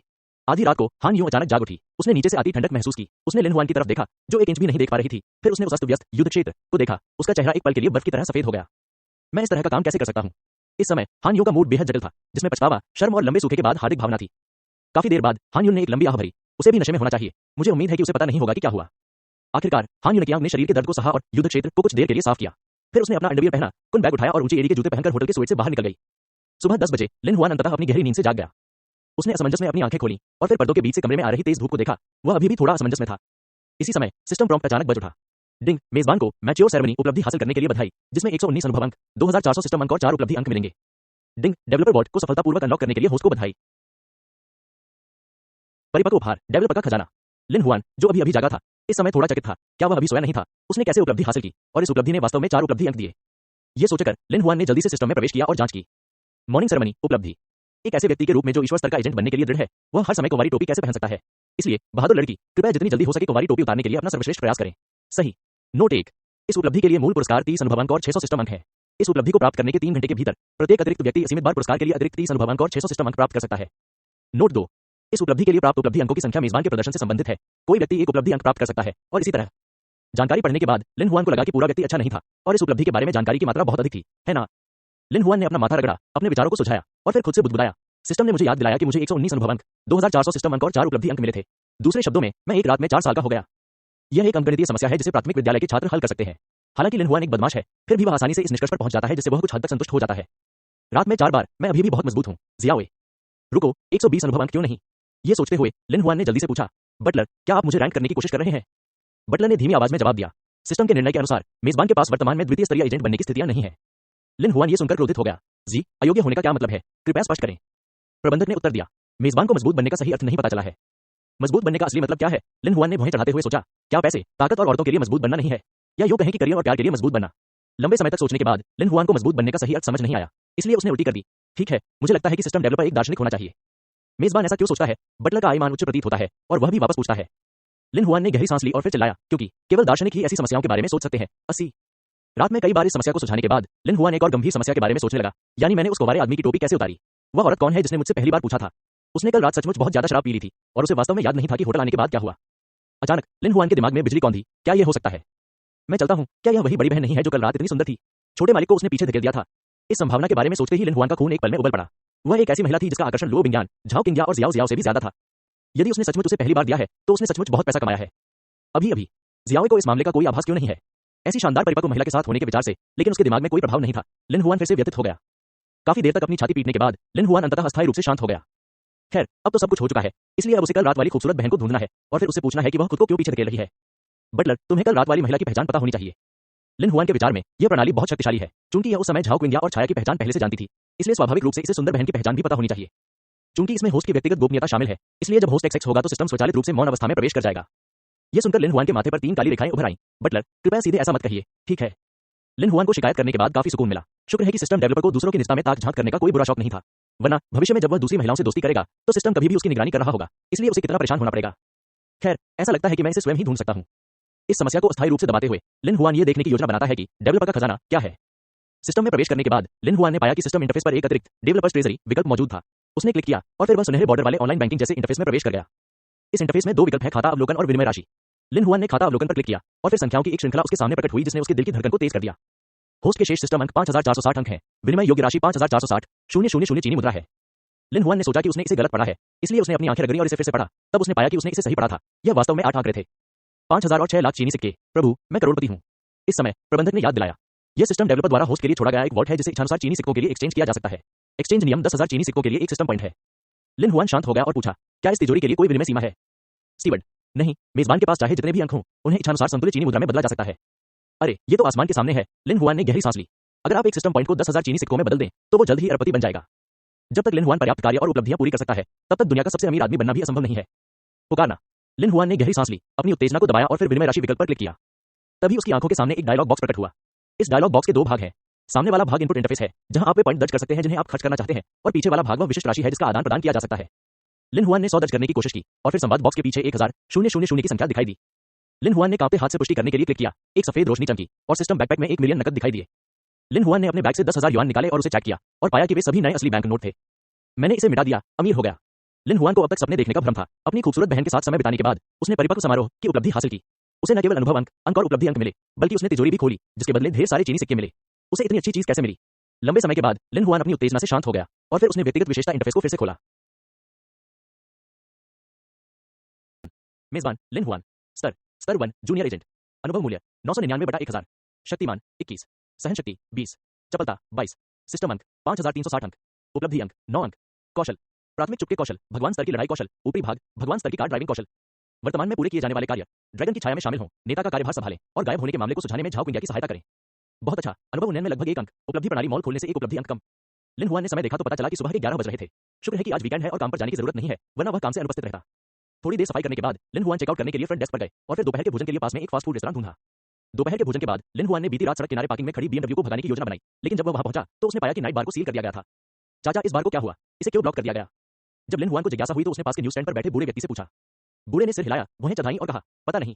सुना है कि बार मालिक ने किसी बड़े आदमी को नाराज कर दिया है। नगर निगम के सार्वजनिक सुरक्षा ब्यूरो के कुछ साथी सुबह सुबह उसे सील करने आए थे। इसे ले जाओ। एक बड़े आदमी को नाराज कर दिया। लिन हुआन ने भौहें चढ़ाई और फिर पूछा, क्या तुम जानते हो कि यह बड़ा आदमी कौन है? बूढ़े व्यक्ति ने अपना सिर हिलाते हुए कहा, अरे मुझे यह नहीं पता। मैंने सुना है कि इस बार के मालिक के पास बहुत चौड़ी सड़क है और वह जियांगन शहर में बहुत शक्तिशाली भी है। जो व्यक्ति उसे प्रबंधित कर सकता है वह निश्चित रूप से हमारा नहीं है। आप उस तक पहुंच सकते हैं। लिन हुआन ने बिना कुछ और पूछे सोच विचार कर सिर हिला दिया। किसी कारण से उसे हमेशा यही लगता था कि इस मामले का संबंध पिछली रात वाली खूबसूरत बहन से है। क्या ऐसा हो सकता है कि उसकी पहचान बहुत ही असामान्य हो? लेकिन यह भी संभव है कि कल रात उसने जो पहना था उससे यह अंदाजा लगाया जा सकता है कि वह अमीर या महंगी होगी। चूंकि वह कुछ भी नहीं पूछ सकता था, लिन हुआन ने यहां से जाने की योजना बनाई, लेकिन इस समय उसने अचानक एक तस्वीर देखी जो उसकी आंख के कोने से एक सुंदर बहन की तरह लग रही थी। लिन हुआन ने जल्दी से उसे उठाया और गौर से देखा तो पता चला कि यह किसी भोज में ली गई एक ग्रुप फोटो थी। यह ग्रुप फोटो जियांगन मेट्रोपोलिस दिल्ली के पहले पन्ने पर छपी थी और कल रात वाली खूबसूरत बहन ग्रुप फोटो के बीच में थी। वह कौन है? लिन हुआन ने चेहरे पर उत्साहित भाव के साथ सुंदर बहन की तस्वीर की ओर इशारा किया और बूढ़े आदमी से पूछा। बूढ़े आदमी ने उसकी ओर देखा और तुरंत आश्चर्य से कहा, तुम उसे जानते भी नहीं? लिन हुआन ने अपना सिर हिलाया और सुंदर बहन की पहचान के बारे में अधिक उत्सुक हो गई। मैं वास्तव में नहीं जानती, क्या आप जानते हैं कि वह कौन है? बूढ़े आदमी ने मुस्कुराते हुए कहा, वह हान यूं है, जियाओ परिवार की सबसे बड़ी बहू और जियांगन बैंक की अध्यक्ष। वह वास्तव में एक बड़ी आदमी है। जियाओ परिवार? कौन सा जियाओ परिवार? लिन हुआन के दिल में अचानक एक बहुत बुरा पूर्वाभास हुआ। बूढ़े आदमी ने एक सांस ली और फिर प्रशंसा से कहा, बेशक ये 3 मालिकों का जियो परिवार है। लिन हुआन एक पल के लिए अवाक रह गया। उसे वास्तव में इतनी प्रमुख पृष्ठभूमि वाली महिला ने पीछे धकेल दिया था। रुको, क्या हान यूं जियाओ की मां नहीं होगी? ये सोचकर लिन हुआन ने जल्दी से अपना मोबाइल फोन उठाया और हान यूं की प्रोफाइल ढूंढी। तभी उसे पता चला कि हान यूं ही तो जियाओ की मां थी। कोई आश्चर्य नहीं कि जियो इतनी सुंदर है। यह पता चला है कि हान यूं जैसी एक सुंदर मां भी है। बात बस इतनी है कि जियो 19 साल की है, हान यूं 35 साल की क्यों है? वह 16 साल की उम्र में मां बन गई थी। लिन हुआन को समझ नहीं आ रहा कि इस वक्त उसे खुश होना चाहिए या चिंतित। खुशी की बात तो यह है कि वो एक ऐसी औरत के साथ पूरी रात बिता सकता है जो हान यूं जैसी है, जो अपनी जिंदगी के शिखर पर है। चिंता यह है कि अगर वो हान यूं के साथ आगे बढ़ना चाहता है तो मुझे डर है कि मैं स्लिम की उम्मीद करूंगी। जियो परिवार की बहू, क्या यह आम लोगों के लिए सुलभ है? ये सोचते हुए लिन हुआन ने एक जटिल मनोदशा में आह भरी और फिर अखबार खरीदा, इसे एक पल के लिए छोड़ने का अधिकार। कार में वापस आने के बाद लिन हुआन ने थोड़ी देर के लिए आह भरी और अंततः हान यूं के बारे में अपने विचारों को दबा दिया और वांडा प्लाजा की ओर चल पड़ा। अब जबकि उसके पास 5 करोड़ से ज्यादा की दौलत है, उसे अपना ख्याल रखना है, कुछ पुराने कपड़े खरीदने हैं और फिर माता पिता के लिए कुछ तोहफे खरीदकर उन्हें वापस भेजने हैं। वैसे उसे अपनी बच्ची के लिए एक आईफोन भी खरीदना है। लिन हुआन किसी भी तरह से एक पंडित व्यक्ति नहीं है। अगर उसके पास पैसा है तो उसे इसका आनंद लेना ही होगा। जब वह मॉल में आया तो लिन हुआन सबसे पहले अपनी छोटी बेटी लिन जियाओ के लिए नवीनतम आईफोन 7 प्लस खरीदने के लिए एप्पल स्टोर गई, जिस पर गुलाब सोने की परत चढ़ी थी, और फिर खुद के लिए मेट 9 का पोस्ट संस्करण खरीदने के लिए हुआवे स्टोर गई। इसके बाद वह अपने पिता के लिए 20,000 से अधिक घड़ियां खरीदने के लिए टिसोट स्टोर गए और जो दाशेंग में अपनी मां के लिए एक प्लेटिनम हार खरीदा। जब उसने भुगतान के लिए नकदी की गड्डी ली तो कैशे की नजरें बदल गईं। लिन हुआन को मन ही मन ताजगी महसूस हुई। नवदनादि होना कितना अच्छा लगता है। उसके बाद लिन हुआन फिर से दूसरी मंजिल पर गई और अपने लिए कुछ लेवी की टी-शर्ट और जींस और आदि के जूते खरीदे। ये चीजें खरीदने के बाद लिन हुआन एक बड़ा बैग और एक छोटा बैग लेकर घर जाने ही वाला था कि अचानक उसने देखा कि लो जियाजन एक युवती के साथ उसकी ओर आ रहा है, जिसने बड़ा धूप का चश्मा और भारी मेकअप पहना हुआ था। क्या यह आप हैं? लो जियाजन ने एक बार लिन हुआन को देखा और वह पक्ष बहुत प्रभावशाली था, इसलिए उसने एक नजर में लिन हुआन को पहचान लिया। फिर लो जियाजन ने लिन हुआन के हाथ में पकड़ी हुई चीजों को देखा और भौहें चढ़ाते हुए कहा, लगता है लो बिंगान का तुम्हारे प्रति व्यवहार कम नहीं है। ये चीजें हजारों में होती हैं, है ना? लिन हुआन ने अपनी भौहें उठाई और कहा, मास्टर लो की कोई राय है? लो जियाजन ने फिर से भौहें चढ़ाई और दुखी होकर कहा, अपने रवैये पर ध्यान दो। मेरे रवैये में कुछ भी गलत नहीं है, लिन हुआन ने अधीरता से कहा। मेरे रास्ते में न आने के लिए धन्यवाद। ये देखकर लो जियाजन चिंतित होकर मुस्कुराया। ओह, आप सिर्फ एक नौकर हैं, इसलिए आपने मालिक से इस तरह बात करने की हिम्मत की। आप बहुत साहसी हैं। ये सुनकर लिन हुआन का गुस्सा तुरंत भड़क उठा और उसने चिल्लाते हुए कहा, तुम तो एक मासूम आदमी हो, मेरे सामने किस तरह का बड़ी पूंछ वाला भेड़िया है? खुल जाओ, मेरा समय कीमती है। तुम, लो जियाजन ने गुस्से से लिन हुआन की नाक की ओर इशारा किया और गाली दी। तुम सिर्फ एक उच्च वेतन वाले कर्मचारी हो। मानो या ना मानो, मैं तुम्हें पैसों से मार डालूंगा। लिन हुआन ने घृणा से अपने होंठ सिकोड़ लिए। मुझे इस पर विश्वास नहीं होता। लो जियाजन ने गुस्से से कहा, ठीक है, क्या तुम्हें विश्वास नहीं है? तो फिर हिम्मत करके मेरे पीछे आओ, आज मैं तुम्हें दिखाऊंगा कि असली अमीर लोग मॉल में कैसे जाते हैं। लिन हुआन ने अपने होठों को मोड़ना जारी रखा और कहा, भोला। इस समय धूप का चश्मा पहने युवती ने सहलाते हुए कहा, साओ, यहाँ एक गरीब दियाओ रेशम के साथ बकवास मत करो। आपको मुझे एलबी बैग खरीदना होगा, वे इसे बहुत चाहते हैं टिल्डर। फुफकार। लिन हुआन महिला के बड़बड़ाने वाले लहजे से उत्तेजित हो गया और साथ ही वह गरीब दियाओ रेशम वाक्यांश से भी चिढ़ गया। ठीक है, मुझे लगता है कि जियाओ ही दियाओ सिल्क है ना? फिर जियाओ तुम्हें बताएगी कि दियाओसी कौन है। जो मानरू के साथ बातचीत करते समय उसने एक बार लो परिवार के बारे में बात की थी। लोशन समूह के शेयरों को छोड़कर श्री लो ने अन्य संपत्ति को सीधे लो जुन और लो वो और अन्य को वितरित नहीं किया, बल्कि इसे एक ट्रस्ट कंपनी को दे दिया। लो जुन, लो वो और अन्य की आय वार्षिक स्टॉक लाभांश और इस ट्रस्ट कंपनी से हर महीने प्राप्त होने वाली लाखों नकदी से आती है। श्री लो ने ऐसा इसलिए किया था ताकि वे अपने वंशजों को लो परिवार की संपत्ति को बर्बाद करने से रोक सकें। उस स्थिति में लिन हुआन को लो जियाजन से क्यों डरना चाहिए, जिसे लड़कियों को उठाने के लिए सार्वजनिक धन का गबन करने की भी आवश्यकता है? ये सोचकर लिन हुआन मुस्कुराया और बोला, ऐसा हुआ कि मैं भी अपनी गर्लफ्रेंड के लिए एक बैग खरीदना चाहता हूँ। चलो साथ में शॉपिंग करते हैं। लो जियाजन ये शब्द सुनकर अचंभित रह गया। उसे चिंता थी कि लिन हुआन के सामने अपनी दौलत दिखाने का कोई तरीका नहीं मिल रहा। अब जब वह ठीक था, लिन हुआन ने सीधे बंदूक तान दी। ठीक है, अगर तुम्हें मार खाने का डर नहीं है तो मेरे साथ चलो। लो जियाजन के मुंह का कोना ऊपर की ओर मुड़ गया और फिर उसने धूप का चश्मा वाली महिला का हाथ पकड़ लिया और बाहर चला गया। वांडा प्लाजा में कोई एलवी स्टोर नहीं है। गुची और एलवी जैसे लग्जरी ब्रांड स्टोर ज्यादातर जियांगन बिल्डिंग में ही केंद्रित हैं। सौभाग्य से जियांगन बिल्डिंग वांडा प्लाजा से ज्यादा दूर नहीं है और जल्द ही वे पैदल ही यहाँ आ गए। एलवी स्टोर में प्रवेश करते ही एक युवा और सुंदर विक्रेता मेरे पास आया और बोला, नमस्ते श्रीमान लुओ, क्या मैं आपकी मदद कर सकता हूँ? लुओ जियाजुन ने दबंगई से कहा, अपना नवीनतम बैग निकालो। महिला सेल्सवुमन मुस्कुराई और बोली, ठीक है श्रीमान लुओ, कृपया एक क्षण प्रतीक्षा करें। इस समय लिन हुआन और लुओ जियाजुन के बीच अंतर देखा गया था। जैसे ही यंग मास्टर लुओ ने दरवाजे में प्रवेश किया, एक खूबसूरत विक्रेता उनका स्वागत करने आया। लिन हुआन की बात करें तो उसे सीधे तौर पर नजरअंदाज कर दिया गया। जल्द ही महिला विक्रेता अलग अलग शैलियों के 3 बैग लेकर वापस आई। श्री लुओ, ये नए बैग हैं जो पेरिस शो में आए हैं और कई महिला सितारे इनका उपयोग कर रही हैं। लुओ जियाजुन ने सिर हिलाया और फिर धूप का चश्मा पहने महिला से कहा, मेमी जाकर देखो कि तुम्हें कौन सा पसंद है। ली मेमी ने अनायास ही अपना सिर हिलाया और उसके बैग को उठाने और करीब से देखने के लिए आगे बढ़ने का इंतजार नहीं कर सकी। लिन हुआन ने अपनी नाक छुई। उसे भी पता था कि उसके कपड़े थोड़े कैजुअल हैं, पर इतने समय से कोई सेल्समैन उसे लेने नहीं आया होगा, है ना? ये सेल्स पर्सन बहुत ही अनप्रोफेशनल होते हैं। लेकिन जल्द ही उसे पता चल गया कि ऐसा क्यों था। सेल्समैन ने सबसे पहले लिन हुआन को देखा, जो एक काला बैग ले जा रहा था, फिर उसके हाथ में शॉपिंग बैग को देखा और फिर लुओ जियाजुन को देखकर मुस्कुराई। मिस्टर लुओ, वह आपका अंगरक्षक है ना? ताकत बहुत बड़ी है। बॉडीगार्ड, तुम्हारी बहन, तुम्हें कहाँ पता चला कि मैं बॉडीगार्ड हूँ? जियाओए। लिन हुआन कसम खाना चाहता था। लुओ जियाजुन ने लिन हुआन को तिरस्कार से देखा, फिर उपहास करते हुए कहा, मेरे पास इतना बुरा अंगरक्षक नहीं है। आह! सेल्सवुमन ने आश्चर्य से अपना मुंह ढक लिया और फिर लिन हुआन से बेरुखी से कहा, मुझे माफ करना श्रीमान, मैंने सोचा था कि आप श्री लुओ के अंगरक्षक हैं। लिन हुआन ने कड़वाहट से मुस्कुराते हुए अपना हाथ हिलाया और कहा, इसे भूल जाओ, मुझे वैसे भी इसकी आदत है। सेल्सवुमन ने सिर हिलाया और कुछ नहीं कहा। भले ही लिन हुआन लुओ जियाजुन का अंगरक्षक न हो, फिर भी उसके कपड़ों को देखकर उसे पता चल गया था कि वह कोई अमीर इंसान नहीं है। ऐसे में उसे लिन हुआन पर अपनी ऊर्जा बर्बाद करने की जरूरत नहीं थी। इस समय ली मेमी ने बैग पढ़ना समाप्त कर दिया और लुओ जियाजुन से फुसफुसाया, जियाजुन, लोगों को ये बैग बहुत पसंद है, क्या आप इन्हें खरीद सकते हैं और दूसरों को दे सकते हैं? मुझे सब पसंद है। लुओ जियाजुन के हाव भाव थोड़े बदल गए और उसने थोड़ी बेचैनी के साथ कहा, ज्यादा लालची मत बनो, तुम सिर्फ एक ही चुन सकते हो। ली मेमी ने अपना मुंह सिकुड़ा और अनिच्छा से कहा, ओह। फिर उसने सबसे महंगा बैग चुना और उसे अपने कंधे पर उठा लिया।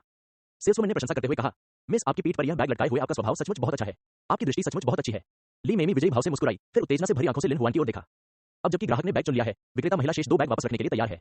इस समय लिन हुआन ने कहा, रुको, मुझे ये 2 बैग चाहिए। जैसे ही ये शब्द निकले, चाहे वह लुओ जियाजुन हो, ली मेमी हो या सौंदर्य विक्रेता हो, वे सभी अचंभित रह गए। हालांकि आश्चर्य हुआ, लेकिन महिला विक्रेता ने याद दिलाया, सर एलवी, बैग बहुत महंगे हैं, क्या आप वाकई खरीदना चाहते हैं? लगता है मैंने अभी यह स्पष्ट कर दिया है, या आपको सुनने में समस्या है? लिन हुआन ने भौहें चढ़ाई, उसकी अभिव्यक्ति थोड़ी नाखुश थी। महिला विक्रेता ने भी अपना चेहरा ऊपर उठाया और कहा, ये दोनों बैग लुई विटन के ट्विस्ट हैंडबैग हैं। ये इस साल पेरिस स्प्रिंग और समर फैशन शो में नए उत्पाद हैं।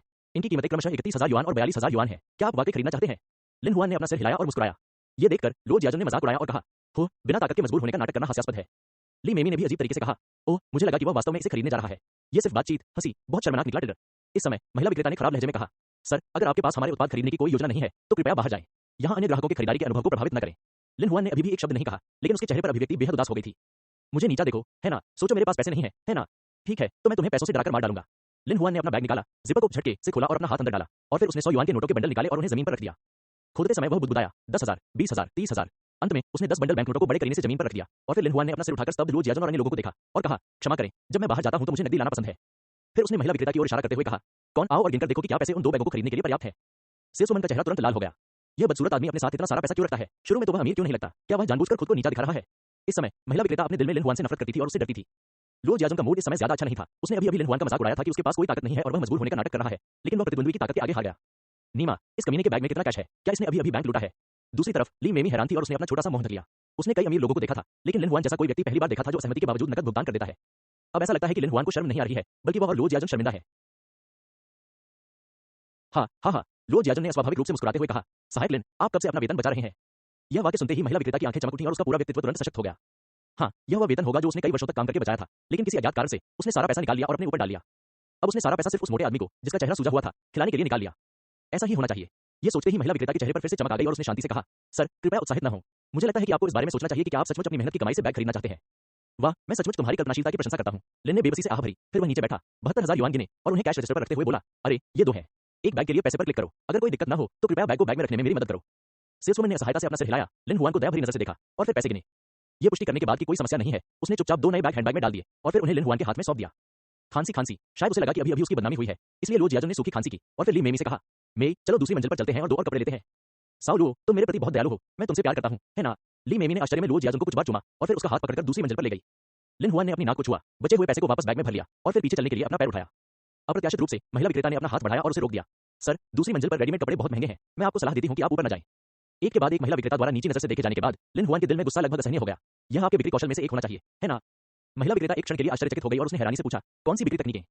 लिन हुआन ने व्यंग्यात्मक ढंग से मुस्कुराते हुए कहा, आप अपनी नीचता और मूर्खता से ग्राहकों को परेशान करना चाहते हैं ताकि ग्राहक चीजें खरीदने के लिए अधिक पैसा खर्च करें, है ना? सर, मैं ये सब कुछ सोच समझकर करती हूँ। सेल्सवुमन ने थोड़ा सा मुंह बनाते हुए कहा, आपकी दयालुता के लिए धन्यवाद। लिन हुआन ने व्यंग्य किया और अपना सिर हिलाया, फिर दूसरी मंजिल पर चला गया। महिला सेल्सवुमन ने गुनगुनाया, मुझे समझ नहीं आ रहा कि क्या करूं। फिर वह दूसरी मंजिल तक चली गई। वह देखना चाहती थी कि लिन उपनाम वाला ये युवक रेडीमेड कपड़ों की कीमत देखकर कितना शर्मिंदा होगा। दूसरी मंजिल पर पहुंचने के बाद लुओ जियाजुन ने लापरवाही से ली मेमी से कहा, उनमें से कुछ चुन लो। ली मेमी ने अपने अंदर के उत्साह को दबाने की कोशिश की और सिर हिलाकर कहा, ठीक है। महिलाएं कपड़ों का चुनाव बहुत सोच समझकर करती हैं, जैसे कपड़ा, स्टाइल, पैटर्न, क्या वे उनके स्वभाव से मेल खाते हैं, वगैरह। लेकिन ली मेमी अलग है। वह कपड़ों का चुनाव सिर्फ एक ही मापदंड से करती है, यानी कौन सा ज्यादा महंगा है। इसलिए ली मेमी ने बहुत जल्दी कपड़े चुने और जल्दी से तैयार कपड़ों के विभिन्न शैलियों के 3 सेट चुने। महिला विक्रेता, मिस, आपने जो रेडी टू वियर परिधान चुने हैं उनकी कुल कीमत 278,000 युआन है। यह नंबर सुनने के बाद लो जियाजुन के चेहरे की मांसपेशियां ऐंठ गईं और साथ ही उसने अपने दिल में शाप दिया, ली मेमी, ये कुतिया, क्या वास्तव में मेरा फायदा उठाया जा रहा है ना? हालांकि लिन हुआन के सामने एक असली अमीर बच्चे की आभा दिखाने के लिए लो जियाजुन केवल उदासीनता से सिर हिलाने का नाटक कर सकता था। फिर उसने अपने बटुए से एक प्लेटिनम क्रेडिट कार्ड निकाला और हल्के से कहा, बिल का भुगतान करें। सेल्सवुमन ने सम्मानपूर्वक उससे कार्ड ले लिया और फिर अनजाने में लिन हुआन की ओर देखने का नाटक किया। फिर उसने अपने कूल्हों को मोड़ा और कैश रजिस्टर की ओर चली गई। इस समय लो जियाजुन ने लिन हुआन से मजाकिया अंदाज में कहा, सहायक लिन, आखिरकार एलवी में आ गए, आप अपनी प्रेमिका को कुछ कपड़े चुनने में मदद कर सकते हैं। लिन हुआन बिना कुछ बोले बस मॉडल के कपड़ों को देखता रहा। ली मेमी ने स्नेहपूर्वक लो जियाजुन का हाथ पकड़ लिया और मुस्कुराते हुए कहा, साओ लुओ, आप अच्छे हैं या बुरे, ये जानते हुए कि उसके पास इतना पैसा नहीं है और फिर भी आप इस तरह की बात करते हैं, आपको इस बात का डर नहीं है कि वह पैसे के लिए किडनी बेचने के लिए अस्पताल जाएगा। लो जियाजुन ने ली मेमी की पूरी छाती पर अपनी उंगली से प्रहार किया और उसे चिढ़ाते हुए कहा, मुझे डायोसी से निपटते समय ऐसा करना चाहिए, कौन उसे मेरे सामने फूलने देगा। तभी सेल्सवुमन कार्ड स्वाइप करके और इनवॉइस लेकर वापस लौटी। उसने आदरपूर्वक कार्ड लो जियाजुन को वापस देते हुए पूछा, श्रीमान लुओ, क्या आपको और कोई जरूरत है? लो जियाजुन ने उदासीनता से अपना सिर हिलाया, मैंने आज के लिए काफी खरीदारी कर ली है, इसलिए कल इसके बारे में बात करते हैं। ठीक है मिस्टर लो। बोलने के बाद महिला सेल्समैन लिन हुआन की ओर मुड़ी और बोली, मिस्टर, क्या आपने तय कर लिया है कि आपको कौन से कपड़े खरीदने हैं? लिन हुआन ने अपना सिर हिलाया लेकिन फिर भी कुछ नहीं बोला। महिला विक्रेता ने तिरस्कारपूर्वक मुस्कुराते हुए कहा, मैंने तुम्हें पहले ही बताया था कि एलवी के रेडीमेड कपड़े बहुत महंगे हैं, अगर तुम इसे नहीं खरीद सकते तो जल्दी जाओ, दूसरे मेहमानों के स्वागत में मेरा समय मत खराब करो। लिन हुआन अभी भी कुछ नहीं बोला, लेकिन वह चला गया और कपड़े चुनने लगा। सेल्सवुमन का चेहरा उतर गया और वह पास आकर बोली, सर, कृपया इन कपड़ों को अपने हाथों से न छुएं। लिन हुआन ने उसे ठंडी नजर से देखा, फिर उसने अपना बैग उतारा, जिप खोली और अपना हाथ अंदर डाल दिया। ये देखकर लो जियाजुन ने व्यंग्य करते हुए कहा, यदि आप केवल शेष नकदी निकालना चाहते हैं तो मैं आपको सलाह देता हूं कि ऐसा न करें। महिला विक्रेता ने यह भी कहा, सर, आप यहाँ 20,000 युआन से अधिक कीमत के उच्च स्तरीय रेडीमेड कपड़े नहीं खरीद सकते। किसने कहा कि मेरे पास केवल 20,000 युआन से अधिक है? लिन हुआन ने उन्हें एक सफेद नजर से देखा और बंडलों के बजाय उन्हें बाहर निकाल लिया और सीधे बैग को पलट दिया और जमीन पर गिर गया। बहुत खूब। लिन हुआन ने 100 युआन के नोटों के लगभग 100 बंडल जमीन पर डाल दिए और ढेर एक छोटी पहाड़ी की तरह लग रहे थे। मैं, लानत है। लो जियाजुन दंग रह गया, ली मेमी दंग रह गई और सेल्सवुमन भी दंग रह गई। वे मारे गए और उन्होंने कभी सोचा भी नहीं था कि लिन हुआन अपने बैग में इतना सारा पैसा रखेगा। क्या इस आदमी का दिमाग खराब है? और अगर वह इतने सारे पैसे लेकर बाहर जाता तो क्या उसे लूटे जाने का डर नहीं होता? यहाँ 928,000 युआन होने चाहिए, जो मेरे लिए कुछ अच्छे कपड़े खरीदने के लिए पर्याप्त होंगे। यदि यह पर्याप्त नहीं है तो भी मैं कार्ड स्वाइप कर सकता हूँ। बेशक लिन हुआन अपने बैग में इतने पैसे नहीं रखेगा, उसने बस सिस्टम के बैग में रखी नकदी को बैग में डाला और फिर उसे बाहर निकाल दिया। लेकिन ठीक इसी वजह से उनका व्यवहार और भी चौंकाने वाला लग रहा था। क्या एक आदमी जो घर से लाखों की नकदी ला सकता है वह डायोसी हो सकता है? इस बारे में सोचे कि जिस तरह से मैंने महिला सेल्समैन को अपने दिल के दर्द के साथ कार्ड स्वाइप करने के लिए जाने दिया, लो जियाजुन सोचता है कि वह डायोसी है। पहले, सर, महिला विक्रेता की आवाज कांप रही थी, वह जानती थी कि वह चूक गई है और यह पता चला कि लिन हुआन असली स्थानीय तानाशाह था। लेकिन अब उसे पिछली गलती सुधारने के लिए क्या करना चाहिए? घुटने टेकना और चाटना। अगर लिन हुआन तैयार होता तो सेल्सवुमन सचमुच घुटनों के बल बैठकर उसे चाटना चाहती थी। शायद उसे चाटने में खुशी भी होती। क्या वह यूं ही हजारों डॉलर अपने ऊपर लुटा देता? लेकिन क्या लिन हुआन तैयार हो सकता है?